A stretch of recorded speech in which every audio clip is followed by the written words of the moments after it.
Hello, everybody. Welcome to what is going to be our tier list. For anybody that was waiting in YouTube, you may have seen me stupidly looking around as I was on the phone to Chelsea and not realizing that I was on the wrong scene. But I just finished releasing a video on YouTube, so if you guys want to have a look at that, there's some awesome tech with the new detachment. I was thinking about it. I'm like, you know what? We actually should talk about the detachments now. A really big like disclaimer and caveat that I want to put on this. I put it in the post for socials, but like tier lists are kind of a fucking meme. And like, so I'm going to be doing my best to explain everything, but I want to say this at the start for people because invariably every time I do one of these, people are like, oh, post the screenshot of the tier list or whatever. And then people just see something, don't look into it, don't look into context or any of the things that I've said, and then like get either really upset or really happy. Make sure that you are like, you know, actually watching the stream for the things that I'll say about it, because there's a lot of things that I'll be going through. Not every single detachment is great in singles and teams. Not every list is great in singles and teams. There are certain units that really flourish in a certain detachment that may not be the greatest thing for other things. There might also be detachments that are suffering not because the detachment is bad or good, but because the place in the meta with Pariah Nexus as a mission pack, what other people's armies are doing can all shift the metric. And, as always, everything I'm about to say is my opinion. If you like something, do not let me or anybody else tell you not to play the stuff that you like. This is intended to be content, to give my thoughts, and to help people that might be struggling to choose a detachment to pick a direction and go for it, to enjoy a faction that I love just so much. Time to take things out of context. Read how Oxcad sucks. Well, unfortunately for all the people that said that Oxcad sucks, we have data flowing in now, and it turns out someone may have been right. I don't know who. I don't know why they would be sitting there with their beautiful cyclopean blue eyes, talking to their fans, you know, whatever, whoever it may be, I don't know. But we do know that it doesn't suck at all. Man, I need to get the weekly shop done. I will hope everyone enjoys the stream. I might catch the tail end. No problem, Moody. Thanks for stopping by, buddy. Every detachment is playable. Every one of them has issues in some regard. You just have to build your army to the detachment you're playing. Since we're absolutely not a cookie cutter army, we are absolutely not. And that, you know, let's bring up our tier list. And one of the things that I want to do with this as well, and yes, it'll blow out the time of the stream, but I actually want to go through and either I've already got a list built for each detachment, so a little New Year's present for everybody. I am going to be presenting on screen an example list. Again, I can't include every unit in the codex, otherwise I would. But I've just jammed in some things to give each one a bit of an identity. You will notice that there are parts that like get reused because like everybody's going to take stealth suits. In my opinion, everybody should take at least a unit of Vespid. Uppy Downy is extremely strong. But yeah, I'll probably catch the replay watching stuff with fiance. No problem, dude. I'm going to try and watch both of one, see how that goes. Okay, well, you do you, baby. You do you. I didn't think Ox sucked, just didn't appeal to me as a player, but such is life. Still sad about Rhett Carter getting the kick in the balls from the data slate. Yeah, that's something we're probably going to go through in this. So there was no like template made for this, so I have just kind of made my own. Now I'm going to go into our thing that actually like properly shows this a little bit better, has a bit of room for chat above us so that it doesn't step on it. So I have just chosen 4 files. Where have they gone? Where have they gone? Excuse you? Did you clear my goddamn files? Okay, hang on. I'm not letting you guys see my files. I'm going to get them back in there. It won't take too long. Just, what the hell, man? What the actual hell?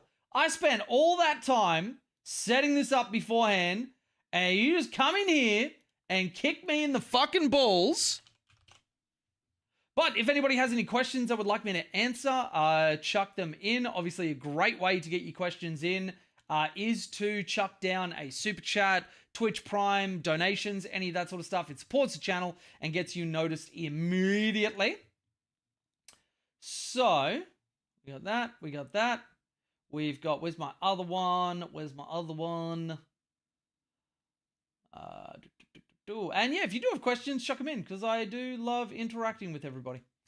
All right, and then the last one is, yep, we use that one. All right, cool. So we can get rid of that one. That's not a thing anymore. So we've got Farsight for Monkar. We've got Shadow Sun for Cao Yon. We got some Flamey Crisis Suit boys for Retcad. We've got some Rampages for Oxcad. And we've got a Shaper for the Kroot Hunting Pack. Now, does anybody want to take a guess as to where these things are going to go? And actually, we can set up in Twitch, we can set up a poll and make this a little bit more interactive, and it'll give me time to talk through all of our stuff. So I need to look at the result. Damn, everybody thought that Abelard assaulted a fool when it said cuffing him. Okay, so Abelard just like crushed somebody. So let's start with Monkar. I want to give you guys a chance to get your responses in for that one. I'm just going to put in S, A, B, C, D. All right, Twitchers. It says 10 minutes, but I'm actually going to do it in less than that. Chuck in your estimations of it. If you would like to join us on Twitch and be able to participate in the polls, there is my Twitch channel down in the description, so click on that. It doesn't matter really where you watch me, but Twitch has a much, much better revenue share for its streamers. So yeah, if you're interested in supporting me, that's a great place to go. Use your Twitch Prime, all that sort of stuff. So one thing that I want to open by saying is that at the moment, Montcar is probably the most beginner-friendly and approachable detachment for people getting into Tau. 1, it is extremely quick. 2, it has lethal hits, which skip the wound step, which is just better for people's overall damage when they don't really know what they're doing with list building and everything else. You can just chuck in stuff that hits. Obviously, flamers don't get it, but not a lot of people are taking flamers at base, or you can just have a unit which is like a little bit of like utility or whatever. And it gives you a number of different play styles. You can go very breacher heavy. You can go crisis heavy. You can use like missile sides. You can use riptides. You can use the flyers with it pretty effectively because lethal hits are quite nice for that. Now, the flyers get the least out of it out of almost anything other than the Kroot Hunting Pack. So if you are big on the flyers, I wouldn't recommend Montcar. But one of the places we're seeing Montcar really shine at the moment is teams. And Montcar shining in teams is because you can semi-deterministically get a matchup for your player because you pair as a team, not just as individual players. Meaning that if you've got a half-decent captain, they can get you into matchups where rushing them and having a lot of damage going out early and taking over the game early, especially on light tables, because WTC has a mix of tables from heavy, medium, and light. You get them onto a light table, and this constitutes a sword list. Swords are designed to 20-0 the opponent and get a big win where your other list might be shields or might be just designed to keep things at like a 10-10 because they score on a 10-10 system where a 20-0 is like an overwhelming win. A 0-20 is you just got absolutely crushed. And a 10-10 is a game that is within 5 points of each other in terms of the overall VP. So Montcar can have a lot of playing teams, and you see a lot of lists going aggressive there. So let's have a look at our poll on Twitch, and let's see what everybody thinks. Oh, we're looking at the moment, B tier is winning out, and you know what? That's a Twitch W.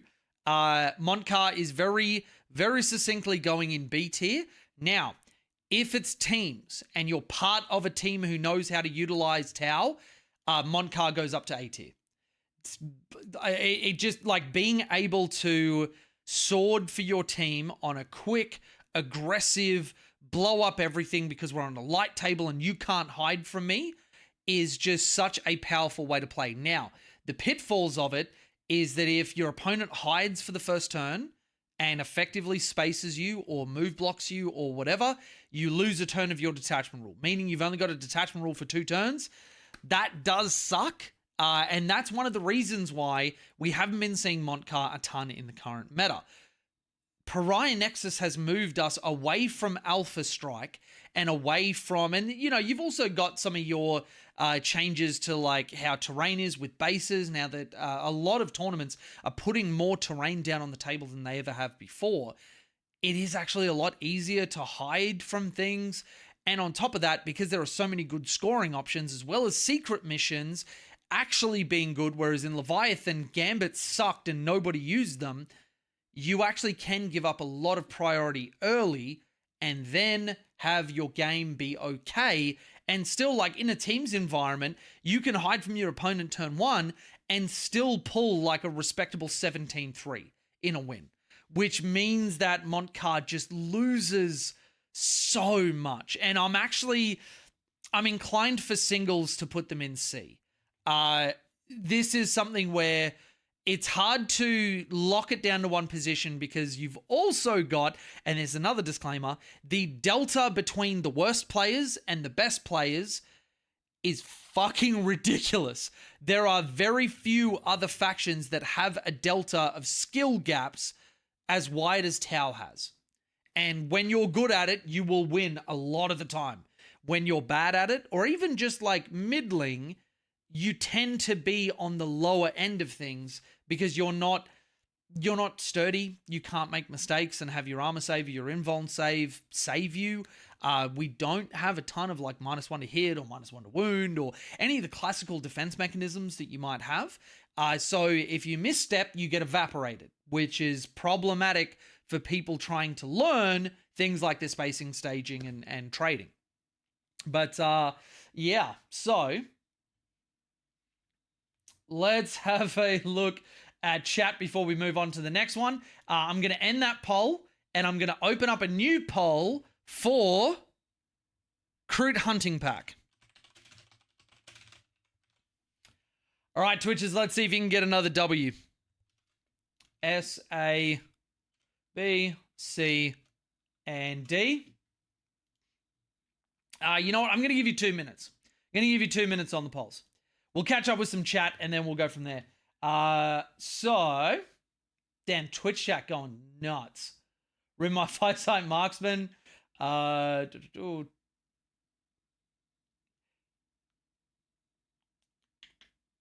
Jay has a list built. There are parts that will be reused. I'm just waiting for 18 rampages in every detachment. Okay. As much as I would love to do that, unfortunately, Calyon and Montcar, I've tried. I can't validate rampages in them, even in the small 3-mans. There's so many other parts of the army that you need that I would love to. I would love to put in that many rampages, but I can't. As much as I love the meme.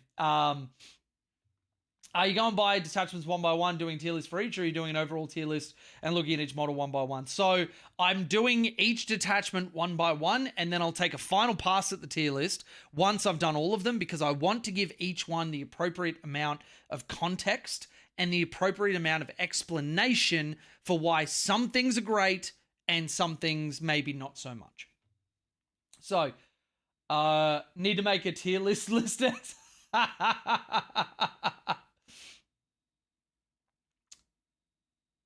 Woo, revenue share. If Jay was my captain, I feel like it would bust me constantly. Yes, but only because it's you.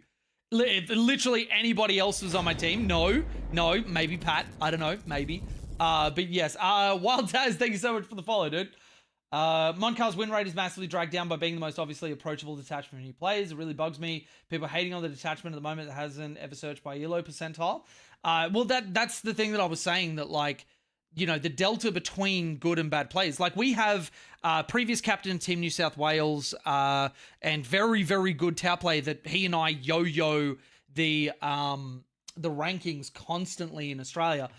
He took Montcar to an event and did very, very well with it. And there is nobody that can tell me that Montcar is bad, but I do think that it's a little bit of a noob trap where people take it expecting to just blast everything, not realizing that people can hide from them. It is something where it rewards good positioning, deployment, all that sort of stuff very well, but it is the detachment where you get punished the most if your opponent can make you waste your detachment rule. But yeah. I'm mostly solo player, which is why I put it C. It feels really bad right now, IMO. Yeah, in singles, Montcar is probably my least preferred. S for flavor. S for flavor indeed, 100%. KHP is an unquestionable S if you're above the skill floor to play it. I would disagree. It S is probably a bit much for Crude Hunting Pack, but that's because, and for context on the tiers, I will only give something S if I think it is just like an all-comer, great way for us to play and really doesn't have a ton of downsides. I can't ban myself. So, counterpunch for getting rushed in the first few turns, yes. But for the price of those rampages, you can take a Breach of Fish combo. Which, like, for the amount of punch that you've got with a 10-inch rain, not needing a charge, positioning them in a bunch of places, having to peel open a Devilfish, and benefiting from the detachment rule, it's hard for me to want to do that, especially because in the games where I want those rampages to go extremely fast, and this is something I didn't say in my most recent video, but I did in the one before, advance and charge is so much of a big deal for the rampages. Like, such a big deal. Stephen Phelan, how you doing, buddy? KHP slaps if you get defender in first turn. Otherwise, a bit meh. Add a vote to C tier for KHP. Couldn't get to the poll in time. Okay. All right. So, what are we looking at? Let's look at the results for the Crude Hunting Pack. We have... Okay. This one is an extremely interesting one, which you guys can't see because... No. There we go. Look at the breakdown for this. We've got D won it out with 7 votes, but S was the nearest one from that. And doesn't that say so much about the perception of Crude? Not whether they actually are good or not, and I'm going to have my own opinion to throw onto it, but I'm going to put the Crude Hunting Pack solidly at the top of A. Solidly at the top of A for both singles and for teams. Now, if you're a brand new player, you don't play quickly, or you just struggle with clocking in general, Crude Hunting Pack is there. You do not want to play this. Either one, you go into it expecting to get bodied a bunch of times, learn your clock, everything else. This is a great way to learn the game because you give like everything a 5-up invuln against shooting. It means that you are hard to remove. You stack in with your Carnivore bricks, the Feel No Pain. You are then even harder to remove on units that they think are okay to remove. You have everything with a 7-inch scout. Then it moves 7 on its turn. You jail people extremely effectively. Now, the big thing that a lot of people get really, really wrong with Crude Hunting Pack, you need a 1,000-1,000 split. You need to have 1,000 points of Tau, and you need to have, you may have manipulated that. Okay, how corrupt were you, Bill? How corrupt were you? The 1,000-1,000 split is 1,000 of Crude, 1,000 of classic Tau units. If you don't have damage otherwise. Now, the one way that can be avoided is if you play into a full jailing playstyle. You, generally speaking, if somebody knows what you're about to do to them, you need to get Defender so that you can put the first unit down. That allows you to string out Fast Stalkers, like I just showed in my current video, shameless plug, and control the midboard. That then gives you all of your scouts, and you just bog them down in bodies and don't let them move. That can be extremely powerful, especially in teams. I actually think Crude Hunting Pack in teams goes to the bottom of S tier because you can take plenty of damage with a mix of Ion Heads, Sky Rays, Riptides, Fire Knife units, broadsides for anti-tank. Like, you've got so many options, but it requires an extremely skilled pilot that can work quickly with no decision paralysis. That means, overall, it has to sit in A tier. D's entirely made up of people that either haven't played it or people that played it once and hate shit. I mean, I can understand people playing it, not understanding it, getting put off, because there are other things in the army that are a lot more satisfying to just shoot the fuck out of people. And like that jailing playstyle with low damage but a high body count can be a very, very tall thing to get into. But once you understand it, everything starts falling into place and you start bodying people quite quickly. Should the poll be in the YouTube chat? YouTube doesn't let me. YouTube doesn't let me. This is why I keep telling everybody go to Twitch, because like YouTube doesn't give me any tools to interact with you guys. It's, yeah. Won 2 RTTs with Montcar after 26 tournament games 2024 at 69% win rate. Pretty pleased with that. I mean, 69% win rate, you basically won 40K because of that number. Like, it's, yeah, that's, you won 40K. And one thing I will point out to everybody, I do draw a distinction in tournaments between RTTs and GTs and above. RTTs can be very much a crapshoot. If you go to one of my earliest videos that I did was walking around one of my local RTTs, which funnily enough fell apart and like doesn't run anymore, but that used to be a massive shark tank. And so if you go to an RTT like that, you can trust the list a little bit more. But if you're doing list searches on like BCP or whatever else, Ramiz3, thank you for the follow. If you're searching lists and you see an RTT, which is 3 rounds, be a little bit wary of what you're looking at, because RTTs, like, they are all comer in their way. And so the people that are winning them could just be people that like don't have a fully optimized list or running the best stuff, but they just skill gap the other people so friggin' hard, or the RTT doesn't have the right amount of terrain. They're running very, very light boards or overly dense boards, so Tau can't do anything. There's a lot of factors that go into it. So usually when I'm looking at lists, I will look at 5 rounds and above because they tend to be better data sets. But yeah, I think I'll be behind on chat. I think you might be. So to be fair, if I'm taking a 50-50 split, why would I not just take Oxcad? Well, we may talk about that in a little bit. Now, the things that the hunting pack gives you that Oxcad doesn't is defenses in the invuln save on everything, which is a big deal. It gives you reactive lone op, which did get changed to 18, but it still gives you a little bit of that protection and not having to have a tower unit be close. And you've got some layering buffs where you can get extra AP, +1 to hit, +1 to wound, all that sort of stuff. It does have its value. And this is where in teams, you're probably looking at Crude Hunting Pack more as a shield list as opposed to a sword. And when we're looking at that, yes, there are other armies that can do shield better, but the massed bodies that you can get, especially if you're in an anti-tank meta, you throw that into somebody and they don't have the tools to deal with you. And you just win the game by default because they were teching for tanks. Or your captain's good enough to get you into an anti-tank matchup and just go, cool, man, here's 120 bodies. Have fun with your las cannons. It just, yeah. So that's our Crude Hunting Pack. Now for the next one, I'm going to go Retaliation Carter. So new poll. Red Cad, if you want to participate in the polls, head over to Twitch. If you're not a Twitcher, that's absolutely fine. I only do that because YouTube doesn't give me a choice.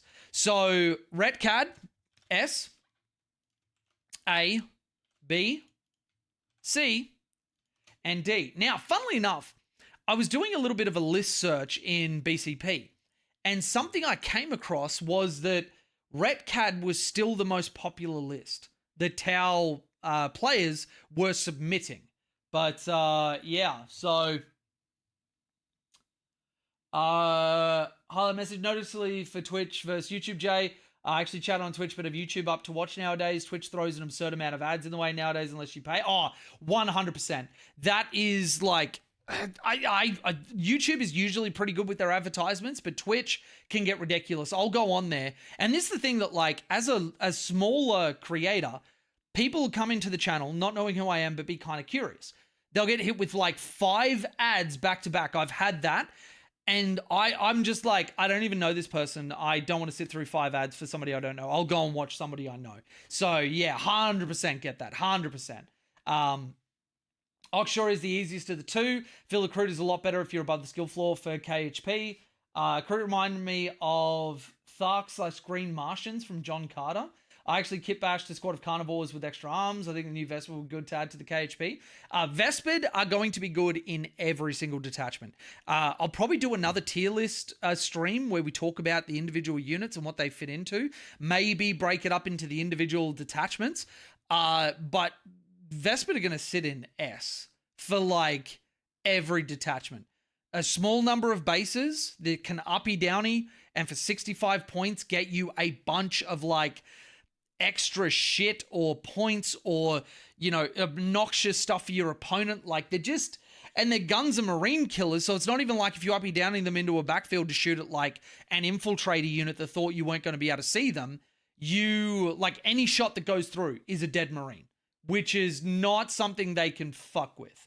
But yeah, 90 seconds wait to see a person you might not even like makes it easy to just close the stream, unfortunately. Yeah, it is. 100%. 100%. Vespid, the only question is if you're taking 3 units or they got 1 box or playing 2. Well, I only have 1 box, but I do have the old model, so I'll probably use some of those if I need 3. But yeah. All right, so let's have a look at the poll. Let's see if we got another Twitch W. Okay, so A tier has 1 out. So, unfortunately, my Retcad fans, you are going above Montcar in B. And again, I'll have another pass of this after we finish up all the explanations and everything. But so Retcad still has a lot of stuff that made it good in the first place. You've got jump, shoot, jump for a strat. You've got sustained 1 or sustained 2, depending on the size of the unit as a stratagem. You've got a feel no pain. You've got drop within 6 now. And that's where they murdered my boys. That's where they murdered my boys. The uppy downy on the fire knives is great. Like there's a lot of tech in this. But taking away the 3-inch deep strike, murdered Sunforgers. And we got no compensation for it. This stands as like, what is this, the 4th drive-by shooting that we've been involved in? Storm Surges and Taunar paid for towering crimes of Wraith Knights and Imperial and Chaos Knights at the start of the edition. We had like now the deep strike change ruined our Sunforgers. I'll have to, when I remember this, I'm actually going to make a video doing a little bit of a whang about all the side things that have hit us, but like it's happened a couple of times. The chaining on for the greater good, even though that was a derisive topic, it got changed not because they were worried about us. It got changed because people were shooting and then doing actions. And that was like broken on so many other armies, and we paid for that. I actually think there might have been a world where we were intended to be able to daisy chain. And I didn't hate daisy chaining. I really didn't. Like, there's a big complaint among a lot of Tau players that like you need a PhD to be able to play this faction. And it's kind of true. We already suffer from order of operations because we don't have a fight phase. You have to nail it in your shooting phase. Imagine how much easier it is if you shoot with a unit and then go, oh shit, I really need a guide over this. Oh, fuck me. And you can just go, wait, hang on. I'm still eligible to guide because why does me shooting my gun stop me from pointing a laser at somebody using advanced AI and tech? Like that could take some of the complexity out of the army, shift the win rate by like 2 or 3% maybe. And that would actually put us, because we were what were we just before we got the Grotmus detachment? We were like 44% outside of the delta of what a like normal army should be according to GW. That I think would actually be a reasonable change that would put us into a good spot and take out some of the complexity from the army rule. But Retcad is still fine for anybody like that's you know, really loves Retcad. I know there's a lot of big fans. People obviously get into town mostly for the suits. And that's absolutely fine. Retcad is still fine. You just need to look at what your anti-tank options are now that Sunforgers can't get their melter bonus. I still think that like Farsight with a unit of Sunforgers or just a Cold Star with four melters is still fine to drop in outside of 6. Because yes, you're not getting your melter bonus, but you're still getting full rerolls to wound and full rerolls to damage, while getting the +1 strength, so you go to strength 10. You don't get the AP anymore, but I mean, let's be honest, the melters never needed the AP. You were doing it for the melter bonus. And that's something I would like GW to update and change, because if you're going to nerf us like that, you need to go, okay, the detachment isn't able to drop like star scythes within 3 so that they get the AP bonus. We've just murdered them. Maybe we need to give some of that back. But it just, yeah. So Sunforgers are still good. Well, sorry, Sunforgers are fine. Sunforgers are fine, but you will look at other anti-tank options. Something that I've been looking at quite a bit more is broadsides. Single or two-man broadside units that either stay in strat reserve or you position well. And again, this is another thing where Tau has to position well. Broadsides are so slow, you will not be able to just like get out on any angle that you want. But if you can do it, or you walk him in from strategic reserve, a single broadside is actually surprisingly hard to screen out. Fire down a line, get the anti-tank that you need, even if that broadside dies in return, so what? So I think that's where some Retcad lists will be going, or they're just going to still lean into the like Ghost Kill Riptide aspect of it and just throw a bunch of ion shots at the tanks that they've got. We may be seeing a move to more MSU, in which case Ghost Kills and Riptides are still absolutely fantastic. I think that your lists for Retcad aren't going to change a ton. You've just copped a not insignificant nerf with not being able to drop within 3. That said, a lot of their other tools are intact, but they are sitting solidly probably at the top of B tier, burgeoning into A tier. But I think B is about the mark. All right, Cao Yon. Let's get a poll up for Cao Yon.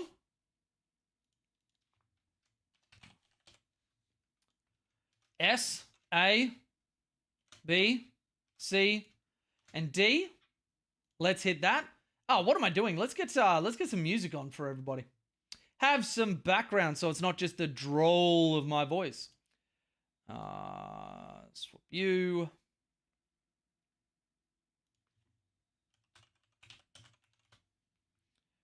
All right. And let's hit this, turn music down on my end so you guys don't get spammed with it. All right, so let me know if that music is a little bit too loud and I will turn it down a little bit more. But it should be fine at about there, just for background, just a little bit of mood music. You know, set the tone. But, yeah. Now, one other thing that I want to present before we get into Cao Yon about Retcad, losing the Melter bonus is actually more significant into certain matchups because of the nature of adding Melter bonus. It can't be blanked by Ghost Kills. It isn't reduced by half damage effects and all that sort of stuff because you multiply or divide first and then you add. And it's actually still in the rules commentary that Melter bonus applies after all other modifiers. So losing that Melter bonus from the 3-inch deep strike really, really does hurt. Now, doesn't mean that we're going to go to cold stars and sprinting up the board to get your Melter bonus. Maybe. I mean, we were kind of looking at cold stars before, and we do have move, shoot, move. So you can be a bit more aggressive with the Melter, run them up, and then run them away. That said, if you're getting within 6 and then moving 12, accounting for moving around terrain and whatever else, you probably still get tagged by stuff or seen around an angle because crisis bases are pretty big. But yeah, I don't think anybody can say that losing unmodifiable damage isn't a bit of a bitch for a detachment that I don't think needed to be hit with anything. I think it's a misstep from GW having a detachment that was probably the most popular one and was very powerful in the right hands. But like we saw, like the World Championship of Warhammer, I think the highest Tau player got like, was it 4-2 or something? And wasn't like anywhere near the top 10 or anything like that. Our win rate's been languishing, so nerfing a faction that's already languishing is just it's a bit of a misstep. Anyway, let's have a look at our Cao Yon poll. All right, we have S tier Cao Yon. And you know what? Twitch dub. Twitch dub. Cao Yon is such a fantastic detachment for everything it does. Now, its stratagems, I think, need to have their restrictions removed. Same with Montcar. Actually, Montcar even more. Remove the turn restrictions from them, especially because the AP one is be within 9 inches of a unit. Remove the turn restrictions, but Cao Yon is such a wonderful detachment because in the context of Pariah Nexus, like I was saying before, we are already being pushed to being later in the game. Giving up a little bit early isn't the death sentence that it was before, and it allows time for your detachment to turn on. Now, secret, you're absolutely right. Cao Yon getting buffed by secret objectives. Like I was saying earlier with Montcar, the reason why Montcar is suffering is the reason why Cao Yon is flourishing. And that is because you can give up your first turn, you know, do moderately well in your second turn, pull a secret mission, and especially if you're going second, you score at the end of the battle. There are some missions, some primary missions, where the point swing, if you have all of your scoring after your opponent basically can't respond, is enormous. Absolutely friggin' enormous. And there's a lot of people that like will play Cao Yon and they'll be like, oh, I tried hiding everything for 2 turns, but by the time it got around to round 3, my opponent was all over me. I wasn't able to stand on objectives. I wasn't whatever. That is not the way to play Cao Yon. Cao Yon, you still trade, you still have board presence, and you still give up units.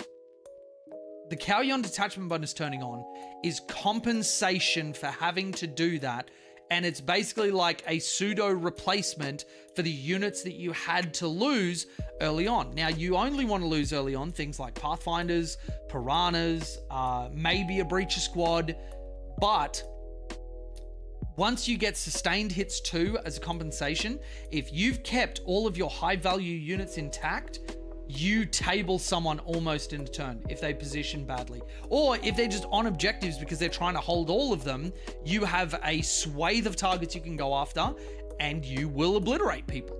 Especially because you can give yourself +1 to wound, you can give yourself an additional -1 AP, you can spend for 2 units going to the same target, both get guiding benefits. There's a lot to love in this. And the number of units that can shine in this aircraft, be it the Razor Shark, Sun Shark, or Tiger Shark, are all fantastic in Cao Yon.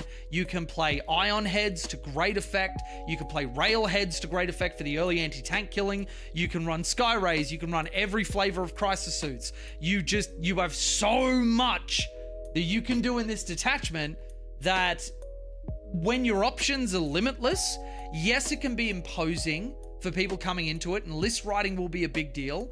If you'd like to get yourself some, go to pantheonstudios.com.au and book a session with me.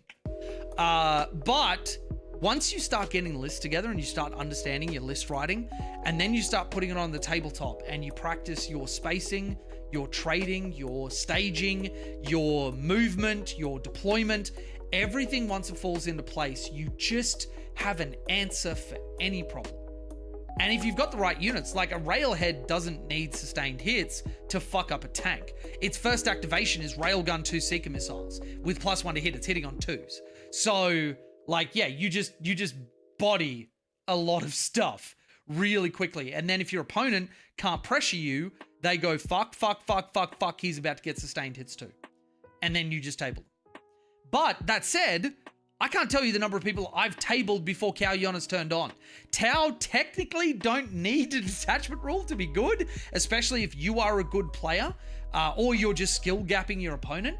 But you trade effectively, you keep your board presence, and then you get rewarded for keeping yourself in a good position. But hadn't really thought Cao Yon was that good, but I might be overly down on it from how much I played it before the Codex hit. That was actually a big thing, Russ, where we had, I think, a little bit of detachment fatigue. Like when the Codex came out, all I wanted to do was play Montcar, and that was still the play because we're in Leviathan. But as things go on, as we start having like, you know, your mission packs change, your data slates come and go, where you've got things buffed and nerfed and everything else, naturally things are going to move.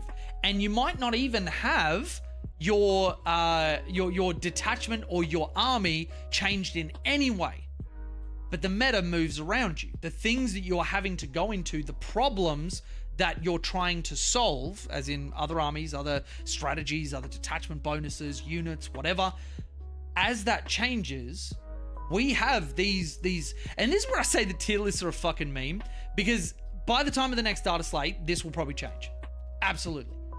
And so, like, you know, use this for while you can, but remember that the game is constantly evolving, and it's a really great thing because we don't sit in a stale meta.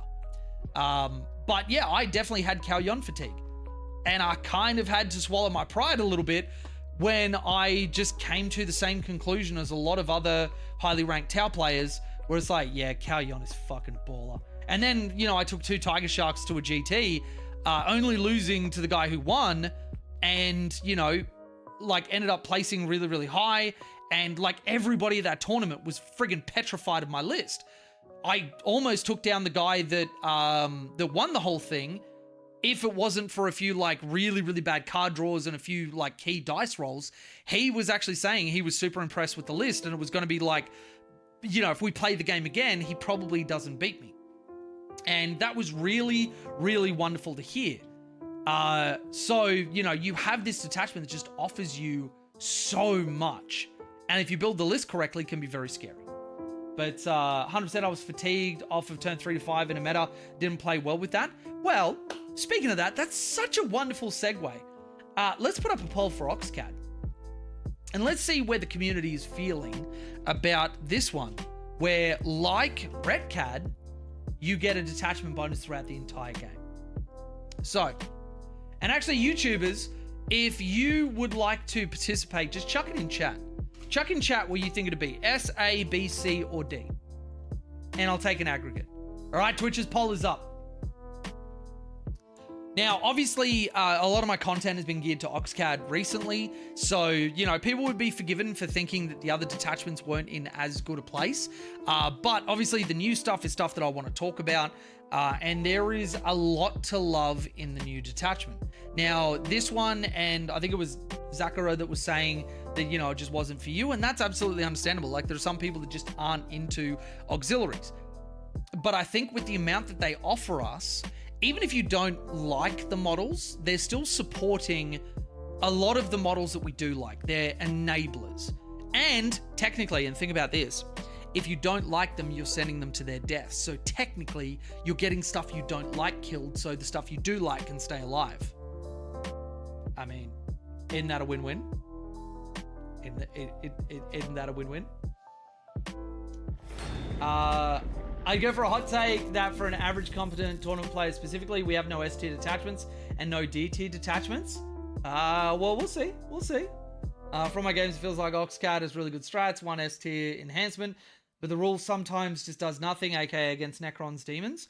That might come down to a positioning thing. In every single game I've had, outside of like 1 turn 5, I had my detachment rule the entire time. So it'd be a question of what is your list and what does your positioning look like? Because those will play a very, very big role in what you're able to do and what you're able to achieve. And sometimes, like turn 1, I don't often expect to get this because turn 1, like, there's not a ton that I'm really keen on shooting at unless my opponent is just like smooth-brained as you can get and I'm about to kill most of their army. So a lot of the time, I don't even consider turn 1 to be a thing. For the same reason, again, the Montcar is languishing. You know, I don't anticipate that turn 1 is a go turn. But turn 2, everybody's run up, everybody's trying to, you know, get control of objectives and all that sort of stuff. So it, yeah. We got an S, we got an A+, and Oxcad has finished. Beal contributing 9,000 channel points. Are you serious? How many of these votes were yours, Beal? You're trying to fucking gaslight me, aren't you? You are trying to fucking gaslight me. Let's vote breakdown.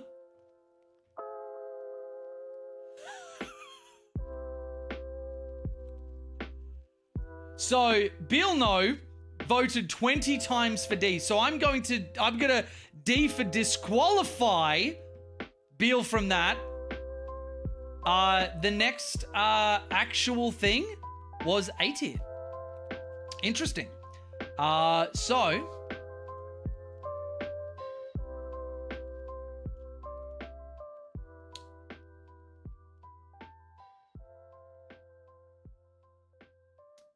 Gaslighting isn't real. You're just crazy. Thank you, Baisu, Omn Striker, and a language that I don't speak. Thank you for the subscriptions. Okay. Aside from Bill trying to gaslight me, and against what is genuinely, I think that it's a vocal minority on a lot of different platforms. You have a detachment rule that goes all the way through the game. One of the biggest gripes that I have had with our faction. You have not just one good strat, you have 6 good strats. And I haven't even, like, my videos are going to keep rolling out on all the tech that we've got because I have just scratched the surface.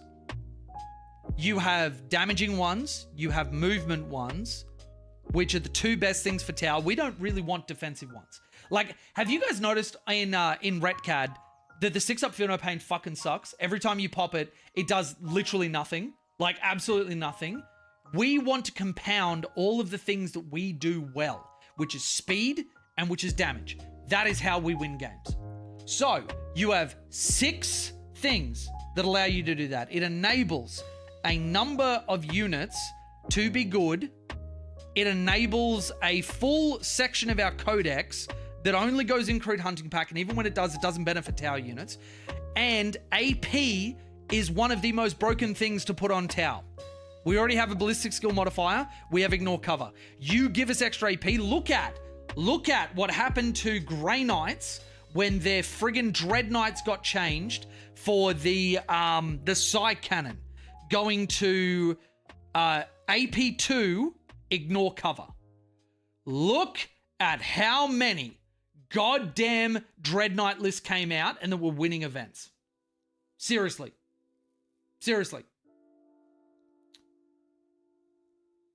I think once we get past the positioning dance with Oxcat, it can be really strong. Just got to work out some of the kinks.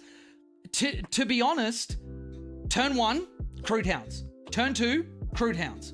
Turn 3, Carnivores, Fast Stalkers, Lone Spears, or Vespid. Turn 4 and 5, same deal. The Crude Hounds are so fast. And this is probably not about like, you know, do I have the movement to do it? Because you absolutely do. It's can I deploy in the way that I need to get it? It, like, every time I have someone go, this is too difficult, I internally lose my fucking shit. And I know that, like, you know, there is a skill gap between a lot of people. And as I was saying, the delta between bottom and top players is enormous. But it's okay. All right. I'm going to give you guys an example. We're going to TTS.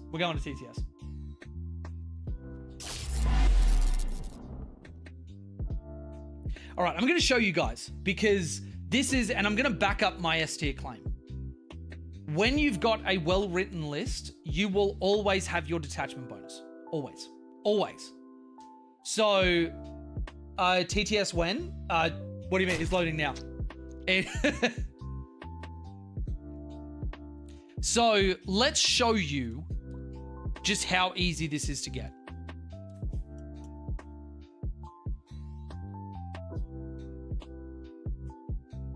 All right. Load in. There we go. Blue player confirmed for gaming. We will get any WTC table. Doesn't really matter. Let's go hammer and anvil. Cool. Don't want the super ruins. Let's just go this one. Okay.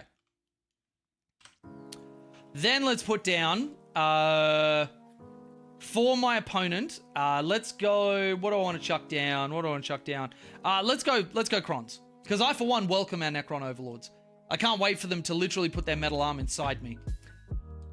Tower list. We'll do the Grotmus detachment that I pieced together. Now, obviously, my list building has changed a little bit from here. It doesn't look too different, but I've definitely gone less on the Crute and more on the damage.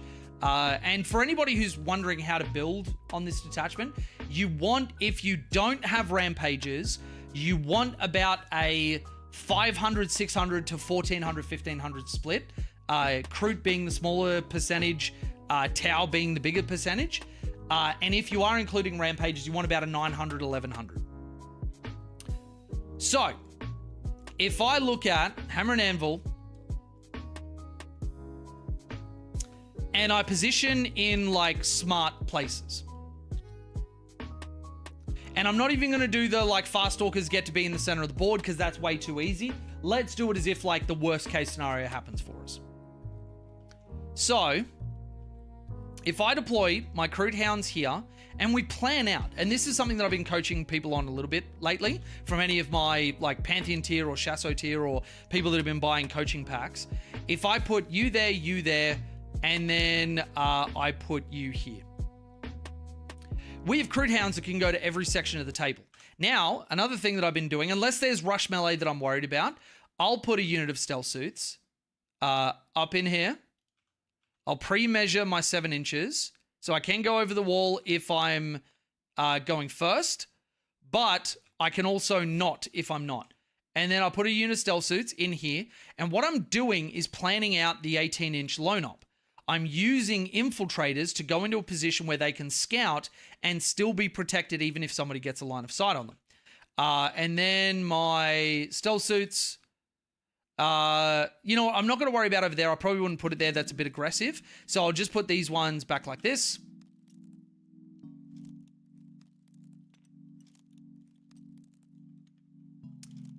And then even without deploying anything else, if we go first,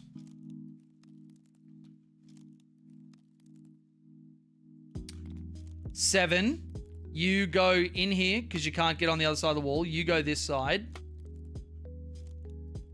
Then 12.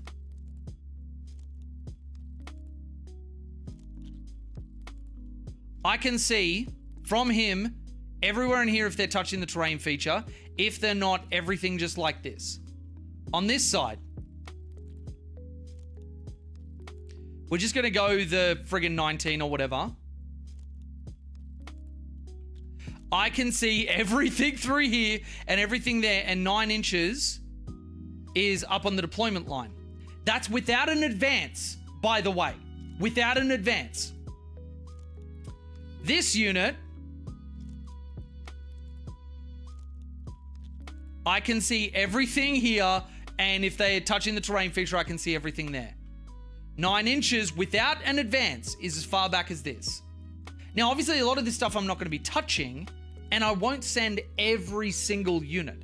But do you see what I mean about speed? And then follow this up with, like, if we've got a fast stalker unit that just, like, I don't know, chilled in here. If we had a trail shaper redeploy, we've got carnivores, which have joined sort of just here. We stick here to our own objective, so we're strung out a little bit. We've got Rampagne, which decided we're going to be over here. They've gone 7. And then 7. Without an advance, and are now staged up behind this building. So anything walks out, we get a turn 2 charge on them. And we have the side benefit of having them be within 9 of that. Like, do you see with that sort of movement, just how easy it is to get them, and you react as you need. And if anybody watched my YouTube video, a lone spear is able to get potentially 2 sets of guiding. So 7 inches, 12 inches, and this thing, like anything 9 here, can see, can shoot and scoop, whatever, and can also give the Crute Hounds the ability to do actions. Like, there are a ton of things that we can do. And if we dole this out properly, let's say we don't use all of our units, we only have the ability, so our Crute Hounds stage up in here, because we have the movement to be able to do that. These Crute Hounds sit on the objective like this. Lone Spear within 12, so they've got OC and they're holding for us. And this unit is our 1. They kill this, we've lost 40 points. 40 points out of a 2,000 point list. As a smooth brain, I apologize for bringing down the win rate. You've got to realize that, especially look at the deployment. If you're the opponent, where are you going to hide stuff? Like the Monolith doesn't want to get shot by a bunch of Skyrays and Hammerheads. So it's probably like somewhere back here, planning on using the Hypercrypt ability. Maybe he's like overconfident. He goes forward of it, but like he can't hide there. He could potentially go here. So maybe he's sitting like that. We had a crit unit that could come up and see it. That means that if you have Hammerheads and Skyrays, you force him to spend for the invuln save. The Locust Destroyers are probably going to be inside here. The Scorpec Destroyers are probably going to be inside here because no person wants to be shot early by Tau. But if they give up too much, they're not able to interact with the center of the board. So he might have gone, you know what, I'm protected by a wall just there, so my Immortals are going to be along like this. And so you have the means to come and see him from a bunch of different angles. And if you've got something like, I don't know, if we have Cold Stars, if we have Kroot, if we had the Farstalkers that have the Flamer and they put lethal hits and precision onto them here, you absolutely can just like pump out Imatech and be like, fuck you, dude. So what I'm saying is that there are options. You're not always going to go this hyper aggressive. But one thing that Oxcad through all of my practice games have been is a mix of Montcar and Calyon and Retcad, funnily enough. You can go aggressive when you need to. You advance and shoot as a stratagem, and you build your list to have a bunch of assault. You've got a few key things like Ion Heads that can advance and shoot. You've got advance and charge for your rampages. You've got +2 strength and turn 1 deep strike, so that like if he doesn't scream me out, dropping a crisis unit just here is devastating for these 3 wound guys. In my game against Admech, everything that could go wrong went wrong, and I still killed a bunch of vehicles turn 1, put a ton of pressure down on him, and just like had options. And it's exactly as you're saying, it's like a kata. You just got to practice. You do just have to practice. If I were to pick a detachment where your time investment is rewarded as much as possible, it's a tie between Calyon and Oxcad, honestly. I think there's a world where Ret Carter is also like that. If you put in the time, you will get so much out of it. So much out of it. Any reason you aren't rocking broadsides with potentially strength 12 and advance and shoot? In my early lists, I hadn't been doing any of the broadsides, but I actually had an adjustment to my crisis list when I was refining it after my game against Pat, the AdMac game that I had on stream. I did put in 3 single-man broadside models. Now, most of them will start in strat reserve so they can walk on and pump something. But if I've got somebody like, let's say I'm going into Star Shatter, which has a bunch of vehicles that are going to be going through walls and everything else, and I need to respond to that aggression, they may start on the board. Broadsides are usually limited by the fact that they are so slow. Also, the missiles are insane with extra AP and strength. They are, but because you get punished for taking them in 3-mans, which is where you want to take them when you go missile sides, Fire Knives just do it better and for cheaper. And they've got full rerolls to hit against full health targets. If I'm going the broadsides, they're for a specific anti-tank. The missile sides, I want to run because I love them. And that's also the other thing that's hard as whether I'm coaching or whether I'm, acting as a tournament player that wants to do well. I love so many things, but I have to be realistic about what I'm actually going to be able to, pull off and do well with in a tournament. And sometimes, like, this is what I say to everybody, just because you don't see them in like professional players lists or, people that are placing really, really well all the time or faction specialists, just because it's not appearing in their list doesn't mean that it's bad. It might just, like, something else might just be like 1 or 2% better. And top level players will take that 1 or 2% every single time. And that's where, like, people get wrapped around the axles thinking that certain stuff is bad or good based on representation. But that can be a misnomer if you don't understand why something is represented in the first place and what the opportunity cost is. There's, like, anytime I see on like, Facebook groups or Reddit or even sometimes on YouTube where somebody goes, oh, this is so bad. This is so bad, I don't know why anybody takes it. I actively cringe because I'm like, dude, it's not actually that bad. Like, when I got my start on YouTube, it was taking... one of the big things that my patrons loved was taking ghost kills when they were shit in ninth and doing well at tournaments with them, just as a little bit of a fuck you to people that were like, nah, unplayable, can't play them, whatever. Like, yes, they were bad. They were in a bad state because one of their rules was really bad, which, by the way, I called and GW adjusted and they became a really, really good model. But anyway, like, it was skill that was allowing me to do well with them. So you can take kind of anything if you've got a plan for it, if you practice it, if you put in the reps and you put in the time, you can get the most out of anything. And this is where wherever you look at these detachments, if you put in the work on Moncar, you will still win stuff 100%. Where I look at it is if I'm going into the other players that are like their top 1% of their faction or the tournament circuit or whatever else, I want to have every speck of power or options to solve problems as I can. And that's why I've been so drawn to Auxiliary Kata.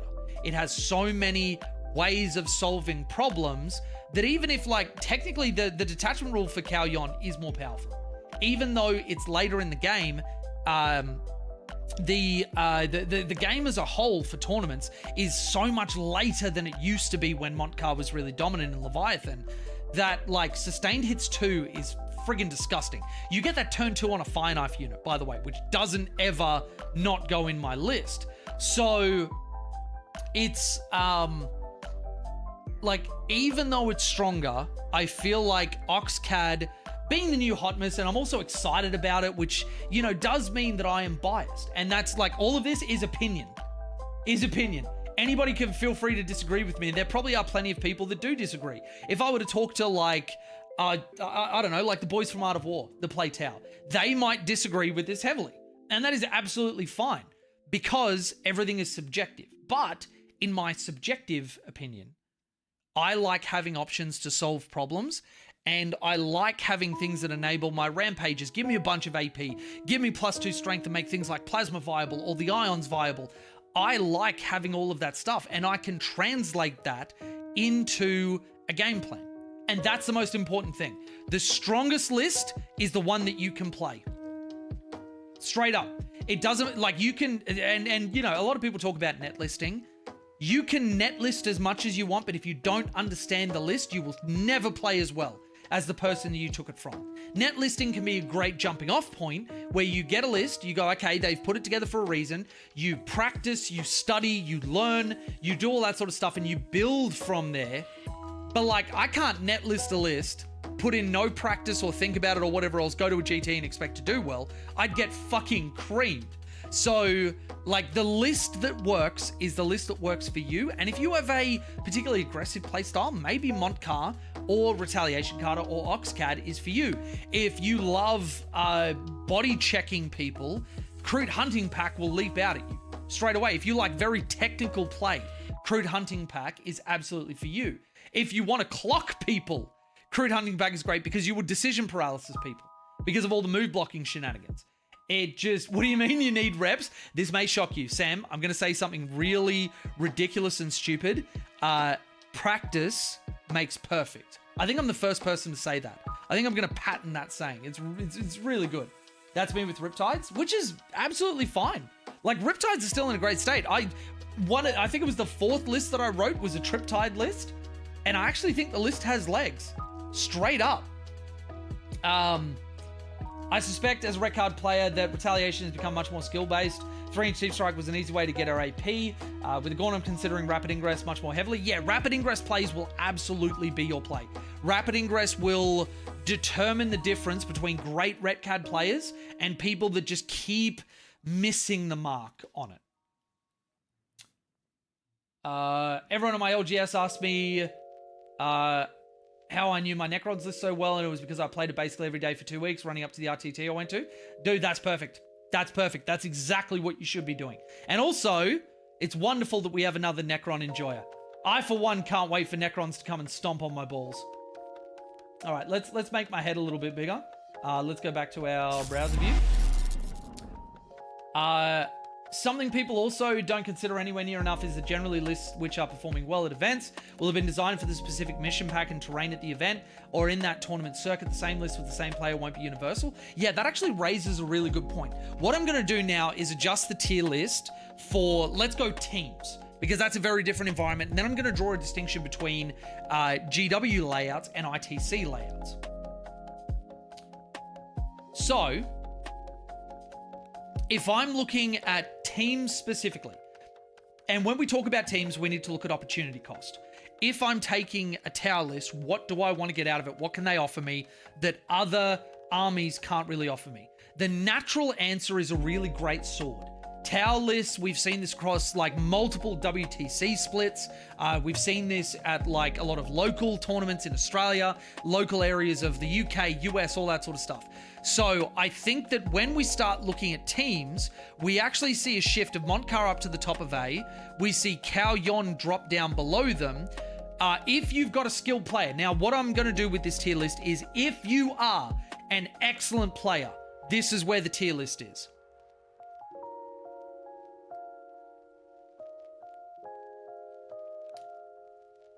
This, in my opinion, is the standings for teams. So the reason for that is that you have deterministic control over your table.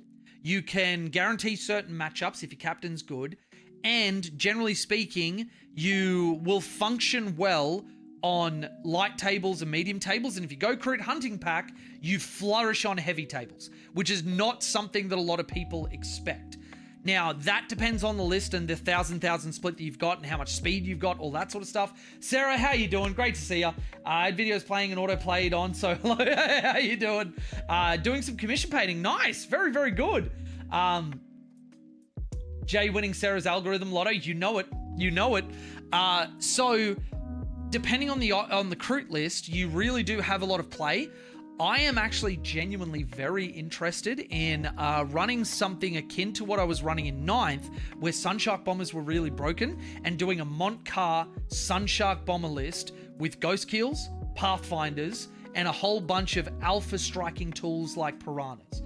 It's, you know, you're leaning into a game plan, and oh, we got a celebrity in the house. Hey, Mushu, do you want to treat my little man? Do you want to say hello to the stream? How you doing, Shelly? How was work? Good. All right, come here, little boy. You want to say hi to everybody? Everybody, we have my very own Crude Hound coming into the stream. No, you're such a good boy. You're such a good boy. Mushu and Chell, let's go.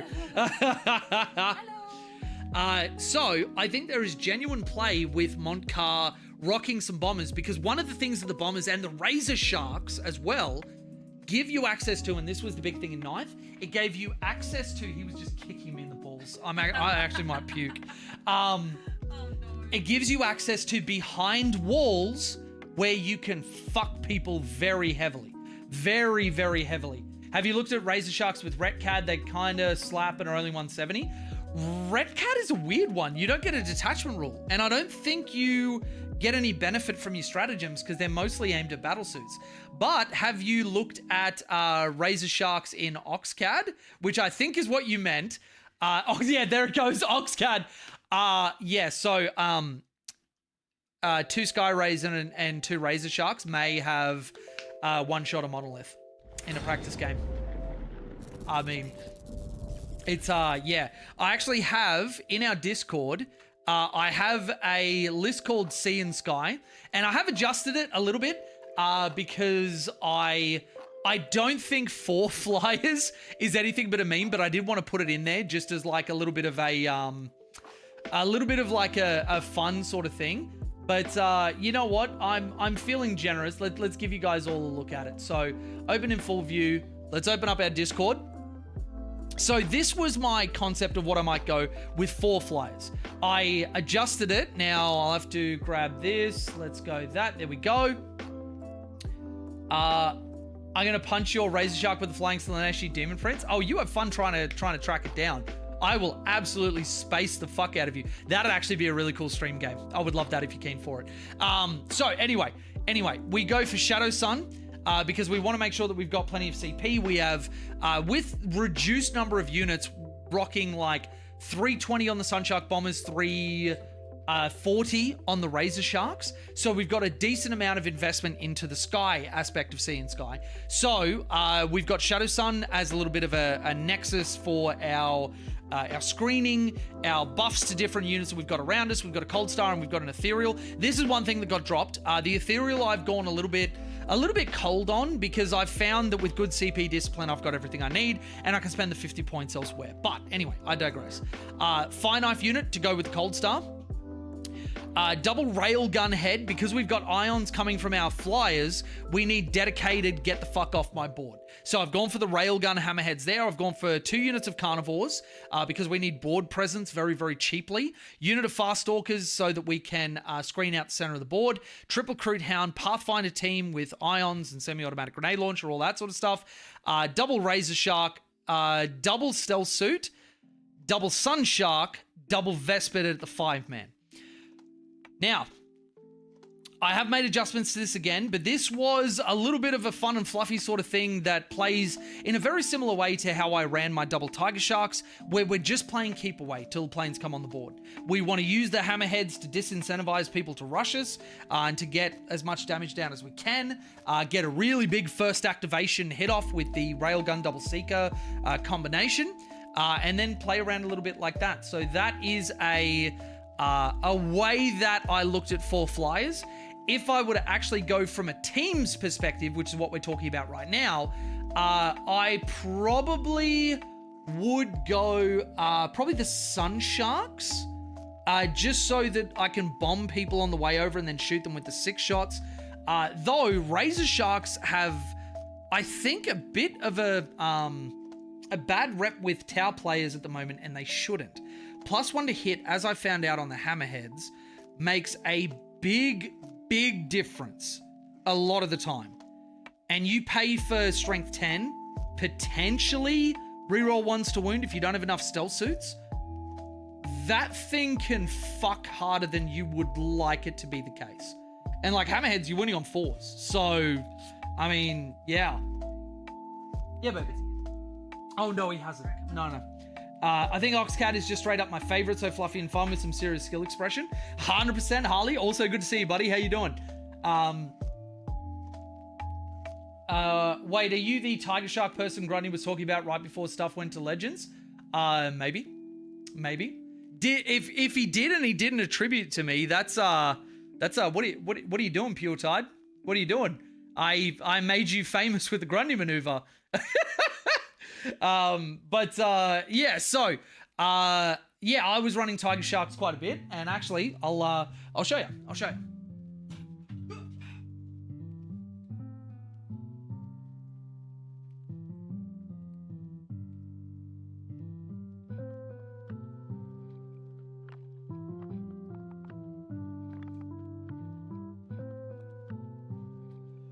All right, here we go.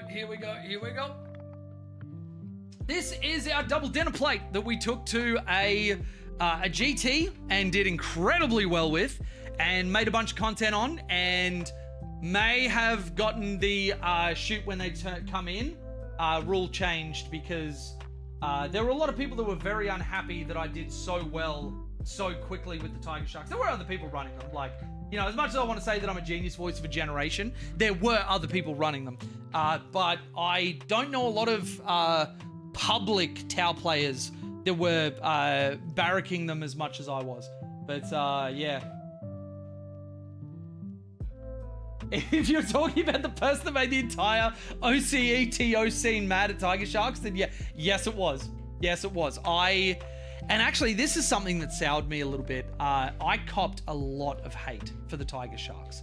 Just playing them, rules as written, something the GW gave us. I actually had people come past my table at that GT and call me a piece of shit and just walk off.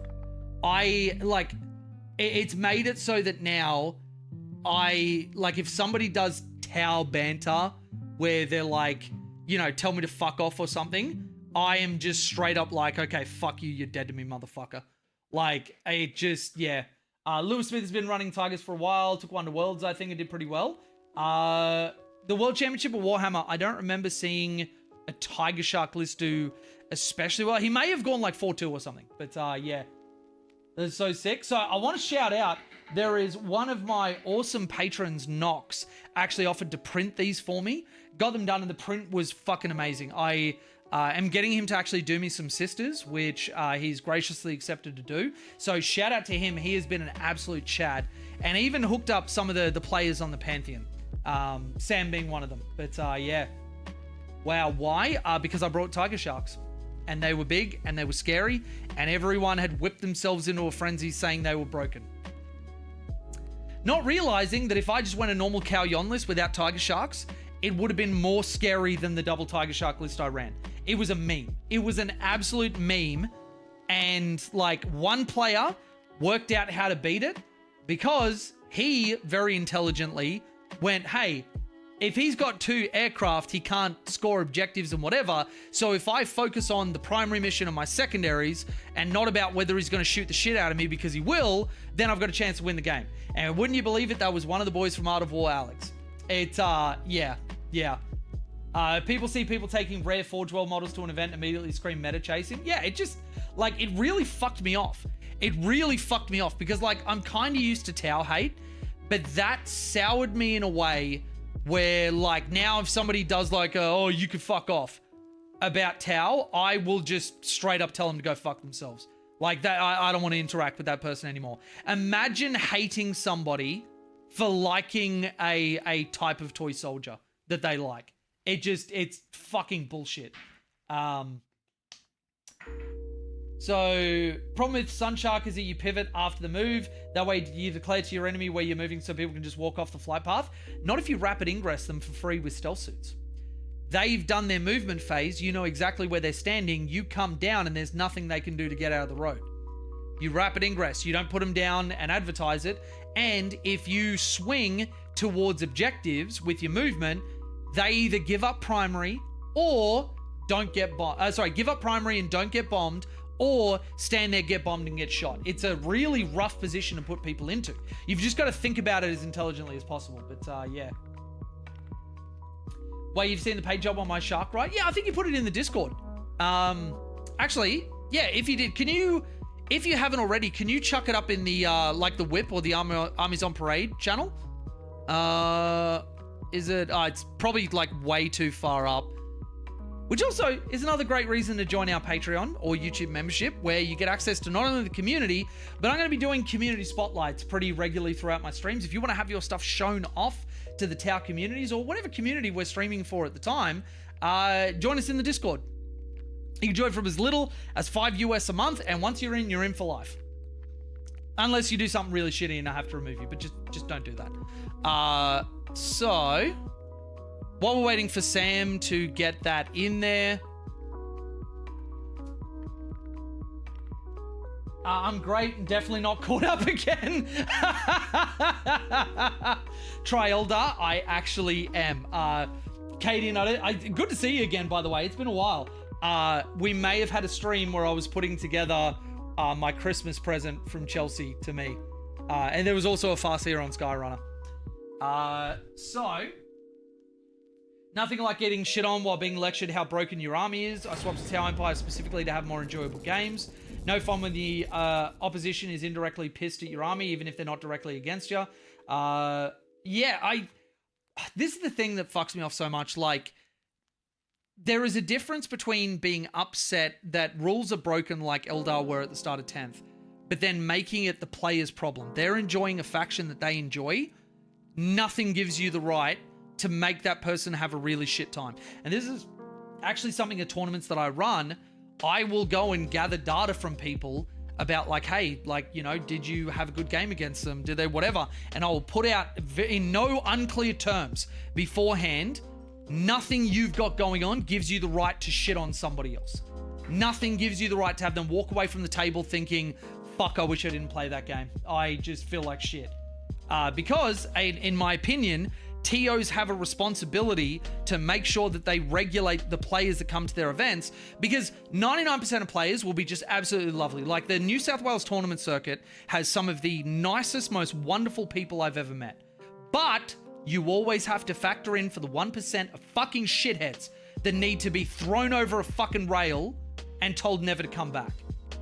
That is what we do it for, because there are people that are non-confrontational. There's a lot of people in the hobby that are, you know, outside of what people outside of 40K would consider like the norm, zeitgeist, whatever. There are people who are neurodivergent. There are people who are just non-confrontational in general. It is a TO's responsibility to protect those people. And yeah, use your Prime sub to JR. Thank you, buddy. I really appreciate it. Thank you for all the subs on YouTube, guys. If you're enjoying it and you do have a Twitch Prime sub, head over to Twitch and drop that. It absolutely helps out in our push for partner, which will be very, very nice.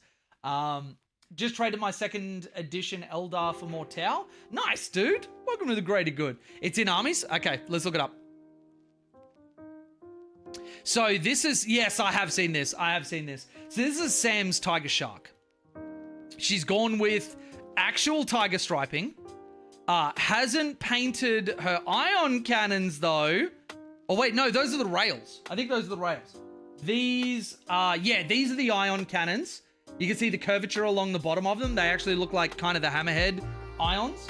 So Sam's gone for the rails on there, but I would imagine, like any good player, she has magnetized her stuff, just like I have, because...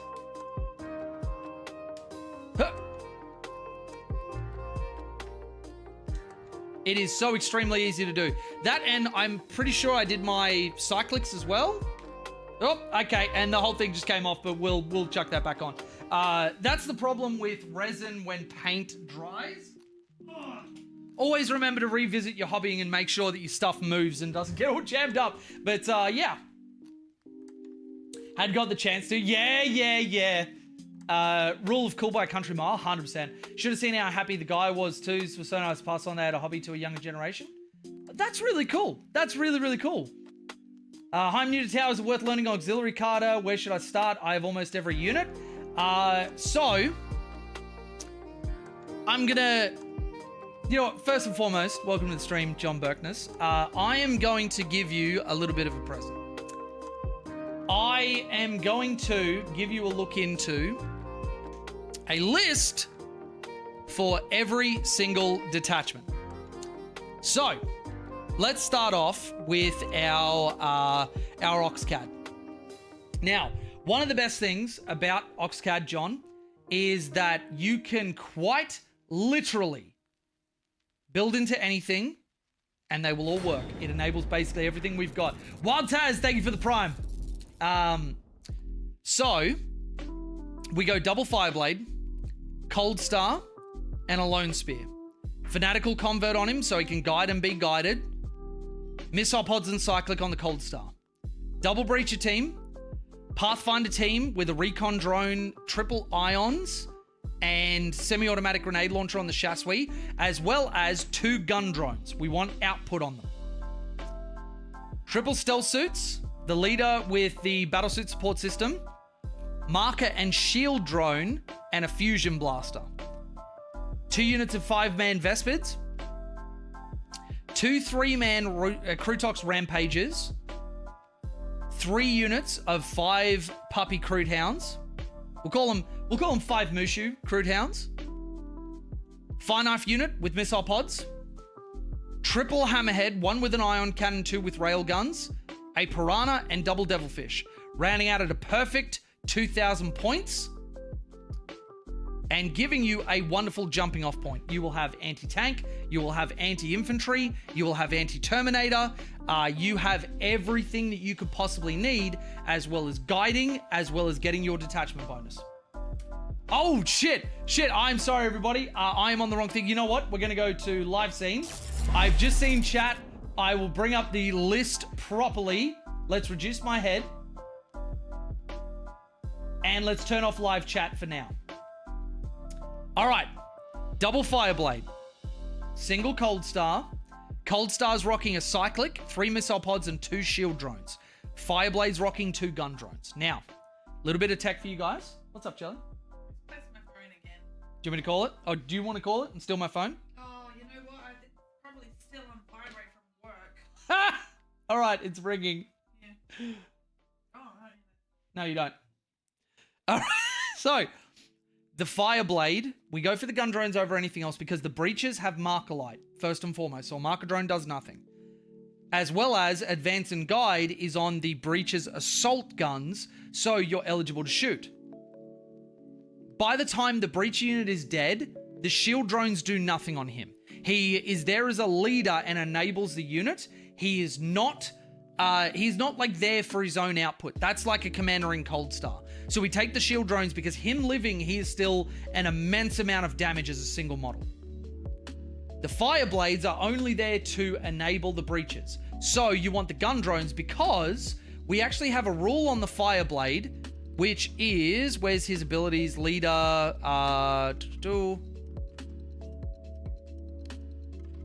where is his actual data sheet ability?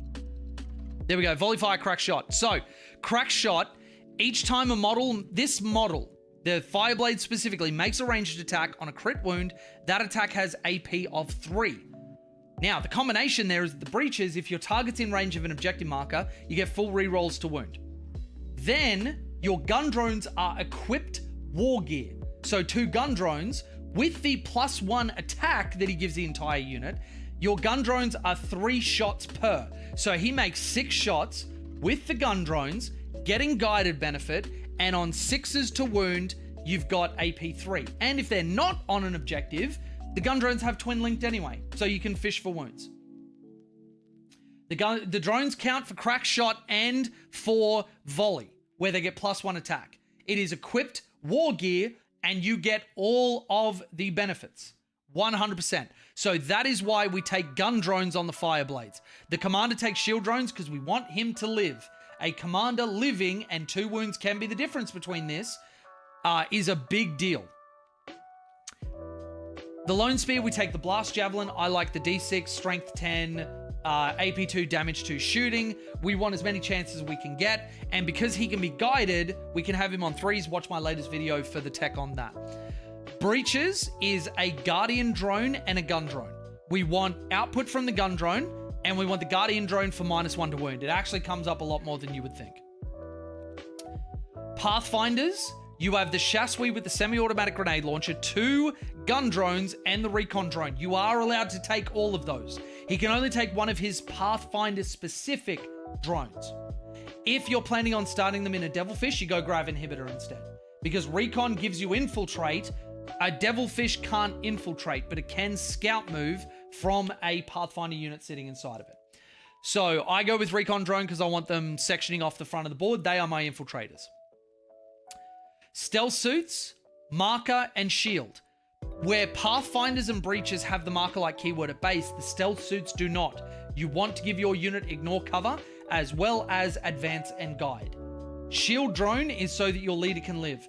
Gun drones we used to take instead of a shield drone because you used to be able to do actions after advancing, and so the gun drone just gave us output.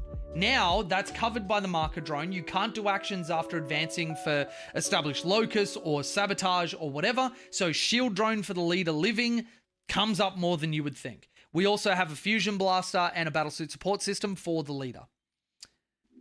Vespid, nothing to add, they're just as they are. Crutox Rampages, nothing to add, as they are. Crude Hounds, nothing to add. Fire Knives, now this is important. There is a card called Bring It Down. Bring It Down is the bane of your fucking existence. What you want to do, if you take a shield drone on every single crisis model, you will give up 4 points for that unit and 2 points for the commander when they kill it. If, however, your Shazvra has his gun drone and a marker drone instead of a shield drone, the unit gets marker light so they can guide for somebody, and you drop below the wound threshold to give up 4 points and instead only give up 2. The other 2 Chassis have gun drones and shield drones both, so they're 5 wounds. Your leader is 4 wounds. Hammerheads, I've gone for double accelerated burst cannon because it is such wonderful output. The twin pulse carbine's advance doesn't matter anymore because it doesn't give them anything. And we've got advance and shoot in the stratagems for the unit. I also always toggle on your 2 Seeker missiles. You get them for free, so don't forget them. 2 with the railgun, 1 with the ion cannon, all equipped the exact same. Having the ion, when you spend for the ion cannon, strength 10, AP 3 on him, bumping your accelerated burst cannons to strength 8 AP2. It's not something that people can go past. Scorch, morning from the UK. Good to see you, bud. I know Jay is correct, but I can't be fucked keeping track of which guy has the marker drone. So just all shields on mine. What I do is either have the Shazvray specially painted, or I just get like a little colored rubber band, stick it around him, bang, Shazvray. Easy to see. Once you invest just a tiny bit in it, it does actually become a little bit easier. Piranha, this is to jam up the board, stop people from getting on top of you, and make use of the Melter 4 Fusion Blaster. Like I was saying, Melter cannot be modified by damage reducing effects. Even Ghost Kills can't blank the Melter portion of it. So, even if a Ghost Kill blanks a Piranha's Fusion Blaster, they still take 4 damage. Because it blanks the D6, the modifier is added after. So, this one is incredible. The Seeker missiles you get for free. So he is just great to run up and just pop a transport. Straight up, because you got a 9-inch scout, 14-inch move, advance and charge with the CP. Advance and shoot with the CP. He is fantastic. I did not know that was how it worked with Ghost Kills. Yes, absolutely. And this is, you can look up the rules commentary from GW. You multiply and divide first, and then add afterwards, the same sequence that mathematics goes in. So you half damage first, then you add. You blank damage first, then you add. It's any rule that modifies damage happens first, and then add modifiers like Melter. Which was a little bit of a blow to the Ghost Kill, but it doesn't come up too much, just in things like Knights where they have like fucking Melter 8. It just, that one is just really, really goddamn nasty. Zachara, before it did, but it was a few months ago now, they brought out a change to it, and it means that Melter goes through. So previously you would have been correct, but the intent from GW apparently was always that we added modifiers afterwards. But yeah, and then Double Devilfish, we just go for the Twin Pulse Carbines because I don't really like smart missile systems unless you mass them. En masse, they can be okay, but after the indirect changes where you can never hit better on 4s and they get cover from you and all that sort of stuff, it's unappetizing for me. And I prefer just to attack directly. Look at this guy with all his viewers and fans. Proud of you, my team leader. Oh, thank you, Sarah. I really appreciate that. To be honest, tier lists are kind of an easy way to get more people watching because for some reason people love tier lists. But I mean, the streaming stuff has been going really, really well. And actually, for anybody who's watching, if you want to know when I stream, there's a bunch that I do just on Twitch. And I don't do on YouTube because I don't want to gum up people's feeds with just like hobbying streams or randomly yapping, telling stories from my life, gaming, all that sort of stuff. So make sure you follow me on Twitch and you turn on notifications. And while you're there, drop a Prime sub, whatever. Because there will be a bunch of streams that you will miss because I don't advertise them on YouTube outside of like a community post with a photo, but that won't notify you. So if you don't want to see more stuff, then yeah, make sure you do that. Which detachments? This is Zoxcad. So now let's go back to my list. Let's give you a mod car list, shall we? So we've gone for Commander Farsight and Commander Shadow Sun. It was very, very fitting to have both of our Supreme Commanders in there, as well as the, one of them being a Renegade. Shadow Sun is being included because you have a lot of things that will spend their CP at the start of their move, like Auto Advance 6. Having her in there means you got a bunch of chances to try and roll and get a CP back. Now, once you've gotten a CP, you can't gain any more, so you don't worry about rolling for Shadow Sun because you can't get them. It also overwrites you being able to discard a card and get a CP, but that's kind of first world problems. You've got an extra CP, you're happy. Then we've gone for Triple Fireblade. One of them with Strike Swiftly for the 2 units get a scout move. We've then gone Triple Breacher Team, Double Pathfinder Team. Now the tech that we're going to see here is that to use Strike Swiftly, one of your breach units is going to start on the board. So I've teched into one with a recon drone so that they've got infiltrate, and then I've got another one which has got the grav inhibitor drone. That one's going to start in the Devilfish, which would normally be empty from the Breach unit not being in it, gets a 7-inch scout move. The other 2 Devilfish get a 6-inch scout move, and you've got Breacherfish getting out and affecting the board. This is a list that I would absolutely love to play in teams because there'd be a lot of play. If I were going specifically in teams, I might adjust a couple of things to go more aggressive, like I was talking about before, but this is an all-comer that can go singles or teams. Then we've got triple stealth suits, single unit of 5 Vespid. I've only gone for 1 unit of Vespid because your list is so fast. Usually you're able to affect the board in a lot of different ways and you can get places you need to go. Fire Knife Squad to go with Farsight. This means that we're going to be paying for stratagems, making them free with Farsight, and able to try and get a CP back, because remember, Shadow Sun is not when you spend a CP, it's when a unit within 6 is targeted with a stratagem. Even though Farsight makes it free, you have been targeted with a stratagem. So you can spend nothing to get one, which is pretty cool. And then the Fire Knife Squad getting lethal hits means that they can punch up into a bunch of stuff. And if they're auto-advancing 6, they're very, very fast, don't really need a Cold Star, but you also have Farsight for a little bit of melee. Then I've gone for double Riptide. Lethal hits on these boys is wonderful. They give you a lot of long range fire while everything else is being fast. They're sending stuff from far back. I've gone for a Skyray because I had 140 points left. And triple Devilfish with all the same things that we had before. Now, the Riptide, I've gone for the Ion Accelerator and the Twin Fusion Blaster, as well as 2 missile drones. The Twin Fusion I do because eventually in the game you will have traded to the point where your Riptides need to stand on objectives. And at 2-up armor, 4-up invuln, T9, they are a great unit to do it after your opponents had to trade with you and they've lost some of their damage. When you've got a fusion, your opponent really has to consider if they want to run a vehicle up to you and try and take something off you. John Berkness, thank you for the YouTube sub. So, even though you won't be using the Twin Fusion for the first couple of turns, by the time rubber's hitting the road and you've lost units as well, having that fusion with a melter bonus if somebody walks up is kind of like a fuck around and find out thing. Thank you, I'm so excited. I only play World Eaters and Orcs, so transitioning could be painful. John, I won't lie to you, it will be painful. It will. Tau has one of the highest skill floors out of almost any army in the game. But if you put in the time, if you go through some of the bad games, the learning experiences, all that sort of stuff, the reward is immense and it is really, really great. So have fun with it. So that is our Montcar list. Let's go a Cao Yon list, shall we? Now, this one, I've gone for as much of a balance as I can, and this is a take on my double Tiger Shark list, though not running double Tiger Shark. Key, not running double. Double Fireblade, one of them with the solid image projection unit, which allows us to do a redeploy of 3 units. Cold Star with Exemplar of the Cao Yon, Cyclic, and 3 missile pods. Double Breacher team, double Pathfinder team, one of them with Recon, one of them with Grab Inhibitor. Again, the solid image projection unit, like Strike Swiftly, the unit has to be on the board. It cannot be in a transport. So this guy starts walking on the board. Pathfinder gives a scout move to the Devilfish that it's in.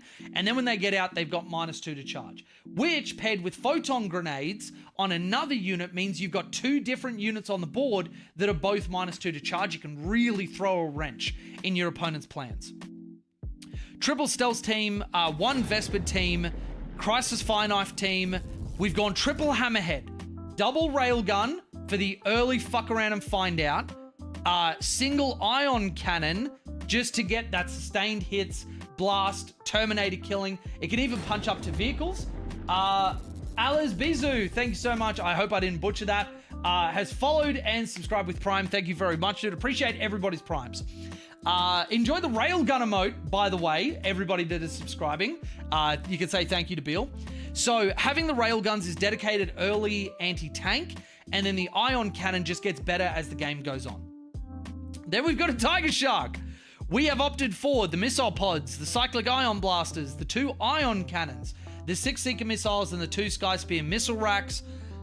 At 325 points, this thing is still expensive. You will need to rapid ingress it, because if you put it on the board, they removed the being able to shoot with a unit that cannot wholly fit its base within 6 inches of a board edge when it comes in from the board. So if you put it down on turn 2, you're not using it till turn 3. But if you go second, you can rapid ingress it in your opponent's first turn and then make use of it. Or you can rapid ingress it in your opponent's second turn. Or if you're going second and you can put it down and you know it's not under threat, just place it down in your second turn. You didn't hit the lottery, that's fine. There is still play with the Tiger Shark. In terms of output, it is fucking immense. Absolutely immense. And you could even plug a Tiger Shark into Oxcat and have it work. Jow XXX, Jow, Jew, Yo, Yorks, is it Yorks? I don't know, but thank you so much for the follow. I'm sorry about that bit. And then Double Devilfish to round out the list. That is our Kalyon list. If you didn't want to go for the Tiger Shark, that is perfectly valid. You've still got plenty of anti-tank and output. What I would probably do to round out is probably put in like maybe some crisis units, some star sides to give you a bit more output there. You could also go for double Skyray because we have seen a vehicle meta developing. And if I were to do that, I would actually have triple Ion Head because triple Ion Head goes into almost anything, benefits from sustained really well, and then you've got your Skyrays for your dedicated anti-tank. Anyone tried Crutox Gunners in Ox? They get shot whenever they clear your trash blocks. So the shooting isn't too bad, and them being at the wound breakpoint, the toughness breakpoint that they are good. I don't think they fit into every list, but they are great for just a 40-point, jam them in, bam, we good to go, and you know, have a plan for them to get some value from you. Hype Train has started after Scorch Matt subscribed with Prime. Everybody, if you want to keep the Hype Train going, now is the time to start using those primes and unlocking some more emotes that you can use in the chat. Scorch Matt, thank you for the follow. All right, that's our Kalyon list. Now what I'm going to do is, because I didn't have time before the stream, because this was a little bit impromptu, we're going to build. We're going to go Retcad. And yep. Actually, before I do, did I have a list in Battlescribe? Rosters? Because there might be something that I can import here because the lists haven't changed a ton. Was it this one? I apologize if these are rough as guts. So that's 1895. We're still using Dark Strider. We won't anymore because 3-inch Deep Strike got gutted. Double Ethereal. No, this is an old one. This is an old one. Trail Shaper with Fast Stalkers? Nah, dog. Nah, that's some old tech right there. All right, so single unit of Sunforgers will be fine. Star Sides with Burst Cannon are good. We will go triple Stealth Suit. Pathfinders I'm happy with. I'm going to go a single unit of Carnivores. And then, in a shock move, the only time that I ever take strikes is here. Risu has gifted 5 subs, and we have hit a level 3 hype train. Thank you so much. I really appreciate it. Everybody that got gifted subs, please show some love to Risu in the chat and enjoy your Railgun emotes. Oh my God, Sam had enough for show feet. Oh, I'm so sorry to everybody. I am so sorry to everybody for what is about to happen. All right, recording, you're gonna see the green screen in the background, but I did make that a redeemable thing. Oh, okay. I don't know why you guys want this. I don't know why. Huh. Actually, can I even get my feet up here? Enjoy the hammer toe. Look at that. Look at that in all its goodness.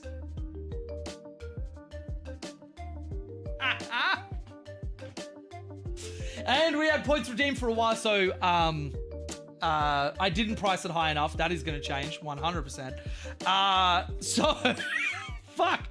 A while volume warning for everybody. Ooh! Thank you very much, everybody. Let's go back to our other scene. We can keep going with the list. The internet is a weird place. Make some money. Went AFK for 2 minutes. This is what I came back to. You're welcome. You're welcome. Give me a week and you're getting a while having your feet out. Oh, boy. Oh, boy. Someone going to make some talented fan art of Jay and his feet. Oh, please no. Please no. Oh, shit. Love seeing you popping off on Twitch. Thanks, buddy. I appreciate it. Hey, did I make it to the end, I guess? Yeah, I guess we're almost at the end. I'm probably going to just like keep yapping for a little bit. Yeah. Odysseus, thank you for gifting a sub to Kimchi. And I haven't missed anybody. No, I haven't.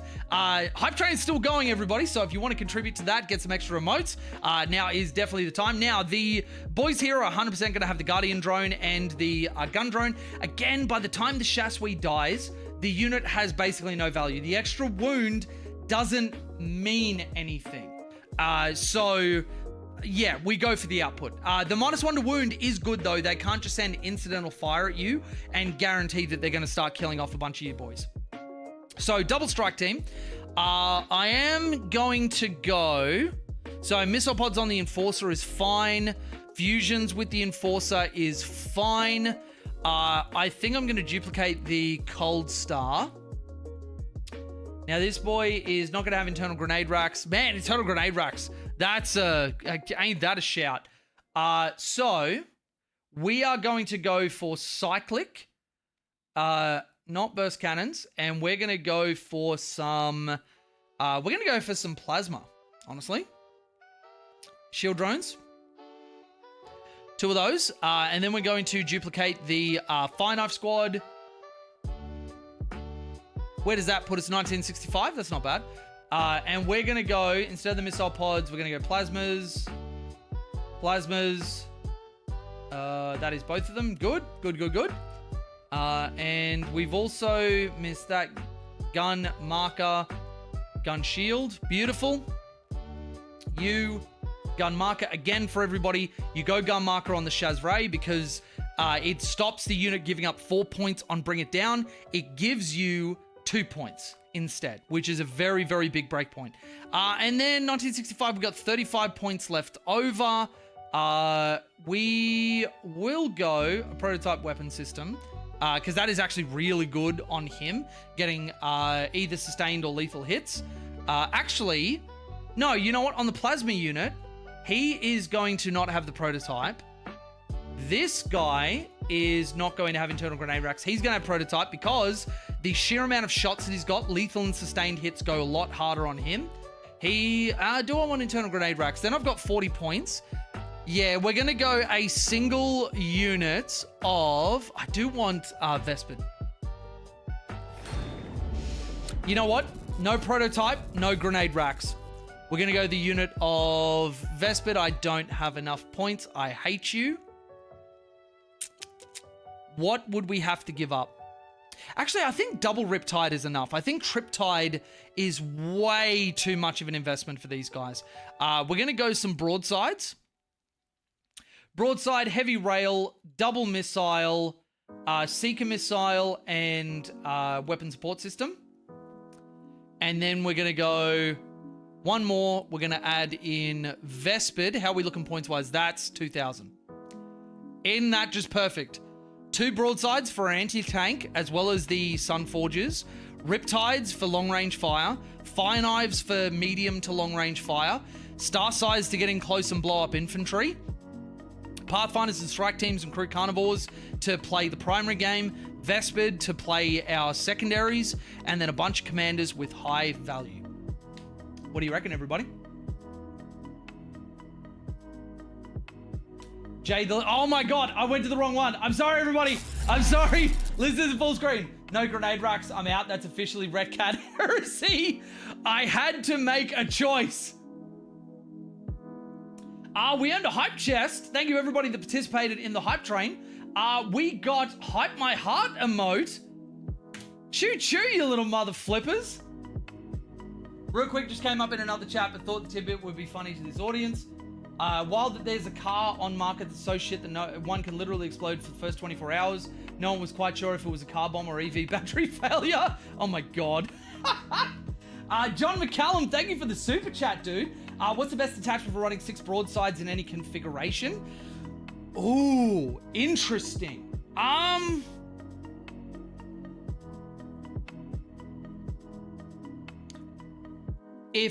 So broadsides can be universally useful if you position them correctly in any detachment. In Crit Hunting Pack, they are great for anti-tank. You run 3 units of 2, and it gives you basically all the anti-tank you would ever need for that detachment. Retcad, I also stand behind them. There's not a lot of the battlesuit stuff. I guess you've got the 6-up Feel No Pain that they can benefit from, but they can't move, shoot, move. They can't deep strike, all that sort of stuff. So you're better on the Crisis side with those guys. Though, as I've done just here, 2 broadsides backing up 2 Riptides with a Crisis core and then a bunch of things to play the game.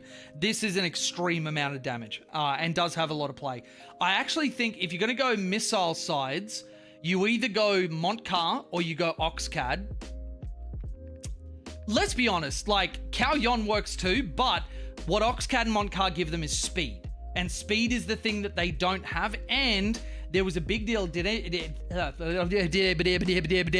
everybody see for Montcar and Scout moves specifically that the rule that was set at the last year's World Championship of Warhammer between John Lennon and Manny Chima, that a unit could not utilize things like scouts or reactive moves greater than their base move characteristic, has now been overridden.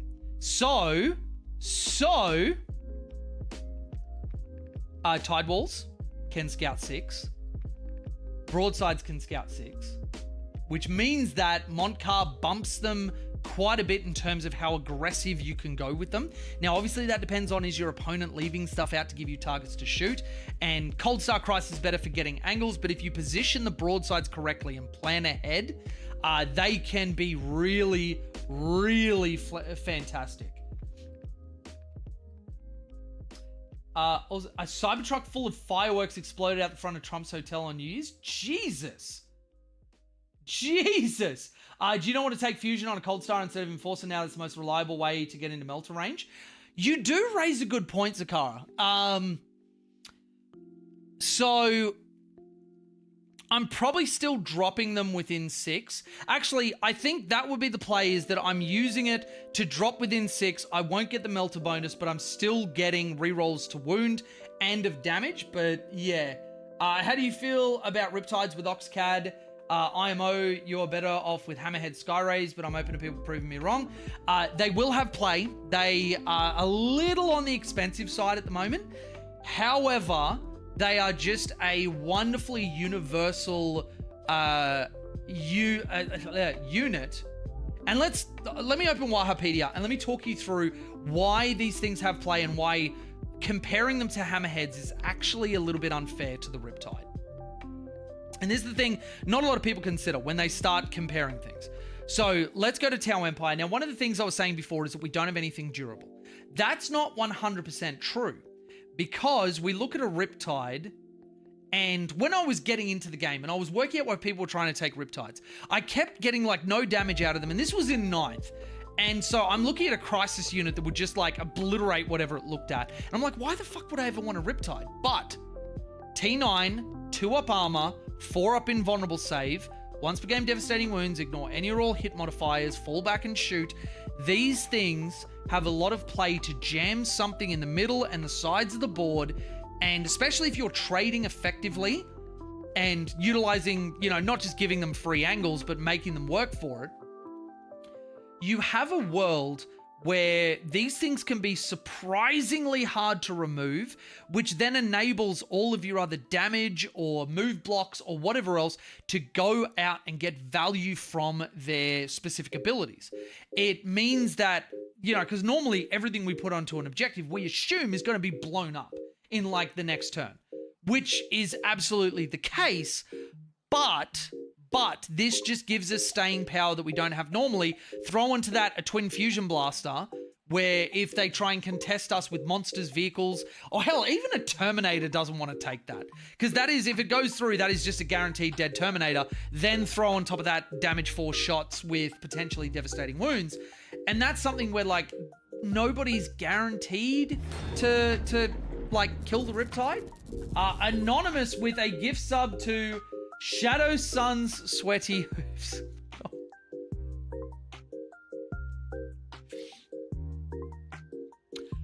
I don't know whether to be disgusted or aroused. You know what, because we're not doing the thing anymore, let's give me a big head again. So that's why the Riptide has play. And when we factor in that, like, the Ion Accelerator can go up to in Oxcad, Strength 10, AP 4, there is a lot to love in them. Now, 190 is a premium to pay for it. But throughout the rest of the edition, the Riptide was probably, like, undercosted. But, yeah, both, to be honest. I've been playing some Fractured but Whole. Did you voice some of the strippers? Dads! Oh, no, because I lost my voice. Wait, can I actually do it? Hang on.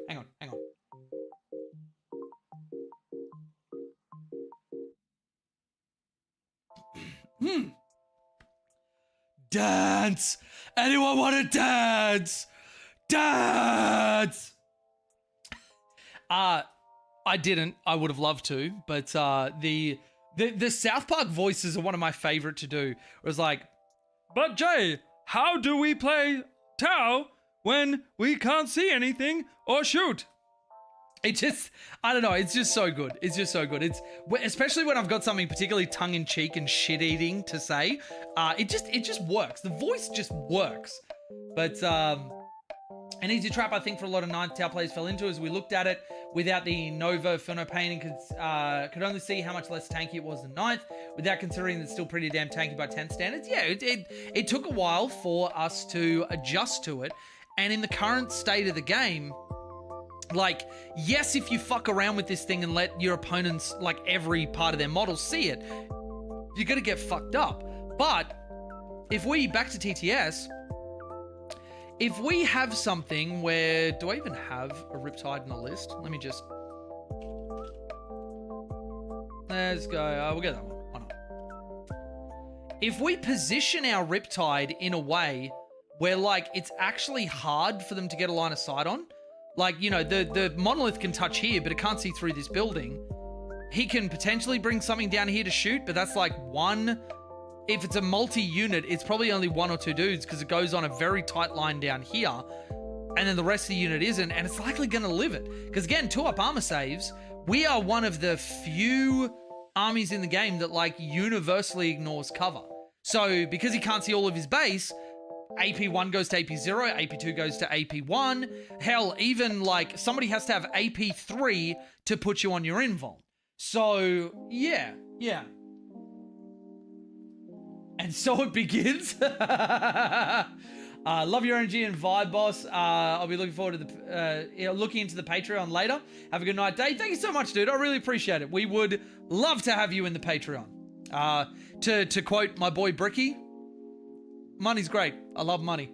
But also, we do have a great community in there, so joining the Discord is also really, really wonderful. We went from toilet dice to Jay Shadow Sun Sweaty Feet.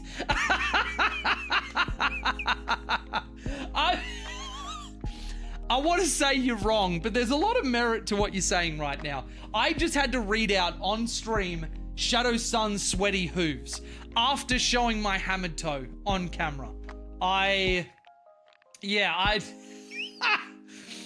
Would you call it an overcorrection if 80% of my list completely dropped Crisis Suits Commanders and just runs triple breaches with Devilfish and Fireblade? I can't get over hitting on 2s when guided versus 3s for suits. Then you add in wound re-rolls on an objective, lifting's done, 2 ghost kills and a Riptide. I know that's absolutely a list archetype.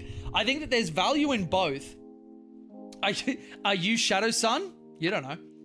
I'd look great in that armor.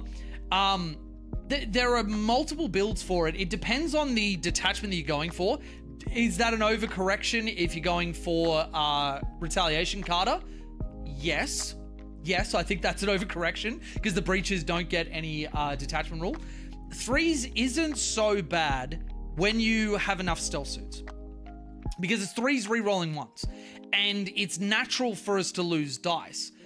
The breaches in Oxcad, I think, are really, really great so long as you're not in a flamer meta. Flamer metas are horrible for them, especially Death Guard ones, and I've been, like, traumatized by Feud too many times, where he's got his fucking anti-infantry 2+ flamers that just obliterate a breacher squad no matter what I do, because the Guardian drone does nothing. But, yeah, primarily Montcar now running Oxcad. Both of those are great for breaches. Absolutely fantastic. A breach unit with lethal hits, 2s re-rolling 1s, and re-roll wounds gets through an alarming amount on a vehicle. Put that into Oxcad and you've got AP2, which means that, like, Custodies and Grey Knights are all on 4-ups, which is a big deal for mass shots. And you can even, like, there is a world at Strength 8 where you can punch up into things like Dread Knights or, like, T8 bodies that you normally wouldn't be able to. But even wounding on 5s with full rerolls, you actually still get a fair amount through. Like, you know, I'm probably going to roll like shit because that's par for the course for me. But if we just do, like, 30 shots here, reroll the 1s. Cool. Let's assume Oxcad. We're at Strength 8, so we're 5s, full rerolls. But actually, until you get to T12, you don't even need the +2. So even without it, let's do all of these. So a vehicle with AP2 is still making 20 saves. Let's assume it's something like a Riptide, where it's on a 4-up. Get rid of that, that, and that. Riptide from a single breacher unit in the first activation without the Fireblade and without gun drones takes 10 damage. He's down to 4 wounds. Then you've got a Devilfish behind it with Seeker missiles, and then you've got the Fireblade, and then you've got the gun drones, and then you've got all the little shit from the Devilfish, the Accelerated Burst Cannon, the Twin Pulse Carbines, and then you throw a unit of Gorillas in there and bludgeon him to death. Like, that's not bad. Not bad at all. If this was a Custodes brick, that is 3 Custodian Guard dead, and 1 takes a wound from a single breacher activation. That's not nothing. Not nothing at all. I'm running out of funny names to make Jay say on stream. Grey Knight's Detachment has lots of Purifiers with full rerolls. Yeah, that is actually something that I'm eyeing quite a bit because I love my Grey Knights and I haven't wanted to play them in Teleport Assault too much, but I love Purifiers. I love Castle and Crow. I love Cowboy Bebop. And running those, I think would be a lot of fun. A lot of fun. Drugs are bad, okay? See, what you gotta understand about drugs is drugs are bad, okay? T-Suns everywhere in the UK is the primary reason I'm so leery of putting Breacher Fish in the list, even though I absolutely love them. I think there's a world where you don't overcorrect on the breaches and you go like 2 Breacher Fish combos backed up by a Fire Knife squad is amazing. Fire Knives with full rerolls makes 3s not even really be a thing. So let's assume you're shooting at like a rubric brick. Would we just call them a rubric? Yeah, we probably would. That sounds like an Australian brick, but anyway. Let's assume it's one of the big units, because I think they can be taken in units of 10. But anyway, we have 12 shots with the main boys. Hitting on 3s, full rerolls. Cool, we drop 1. Then strength 7, let's assume we pay for the extra 2 strength, so we're wounding on 2s. Rerolling 1s, because stealth suits. Cool. We've got 11 saves on them. AP2 means 3-ups go to 5-ups. They lose the entire squad. Commander hasn't even shot yet.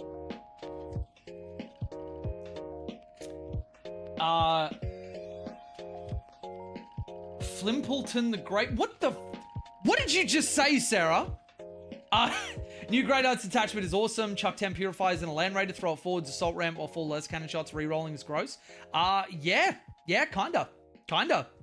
I don't hate it at all. I think there's a lot of things you can do with it. And this is what I love about some of the Grotmus detachments. They give you options. They give you solutions to problems. That is peak design. Now, not every Grotmus detachment got that. That is absolutely fine.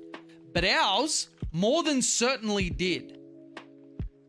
So this was my team's one. Now let's go GW layout as opposed to ITC layout. So GW layout, you actually have a little more something like this.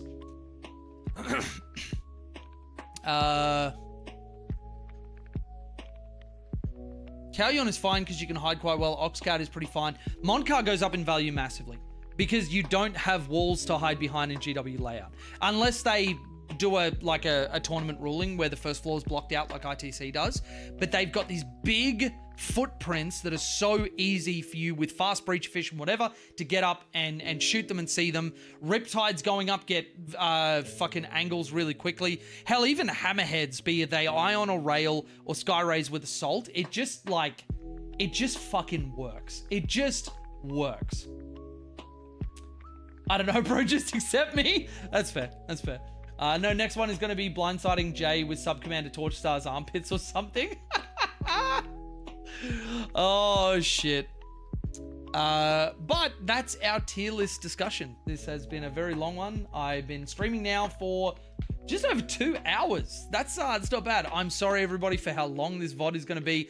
But obviously, we went into a ton of detail. And if you appreciated all of the strats, the detail, the lists, all that sort of stuff, one of the best ways to show your appreciation, support the channel, and make sure that I keep doing this, because we are making a push to do this full time, is to join the Patreon. Having a monthly income that you can set your watch to is so big to go from being a classic employee to being able to do this stuff.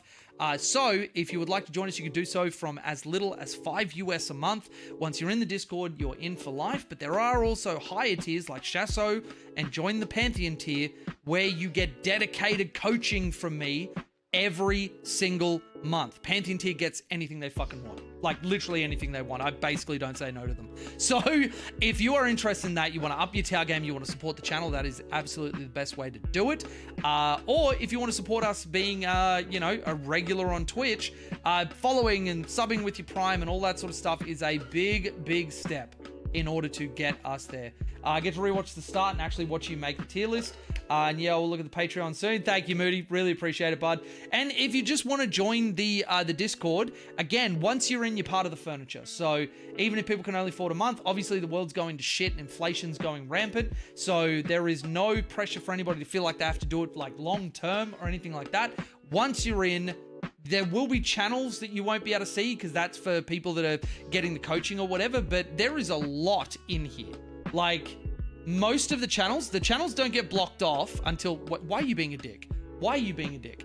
Until, like, way down here at, like, Shasso HQ. You can see our team stuff, our team chat. Our patrons are more than welcome to join the Pantheon team and register for tournaments under that name. You will have to sign a contract, which is don't be a dick contract. But that's the only hoop you got to jump through. We're also running tournaments. We have an RTT coming up. This is something that I want to show everybody.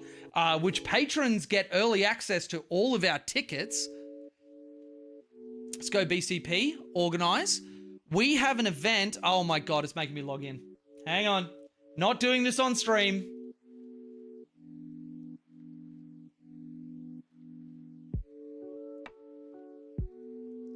Still join now. I think I do remember you being in there. So I pinned a Discord join link in the YouTube sort of section. So you mustn't have seen it in the community area. So we're running an RTT on the 19th of January. We're about to have tickets in the next, I think, 4 days go live for the general public. But if you would like to join us for a TTS RTT and have me be your TO, and play with a bunch of people from around the world. We have people from the UK, US, all around Europe. We've got people from Singapore. We've got and a bunch of different smaller countries from around the place, as well as some of the better players in Australia are also taking part. Then join us in the Discord where you will get early access to that. If not, keep an eye on the YouTube channel. I'm going to be advertising tickets very, very soon. And you can join us for that. As we get ready for, obviously, this GT, because Chelsea got pregnant, fell through, and we had a few things to focus on, but there will be a Tabletop Simulator GT happening very, very soon, and the best place to hear about all of that, including videos that go live, is from our Discord.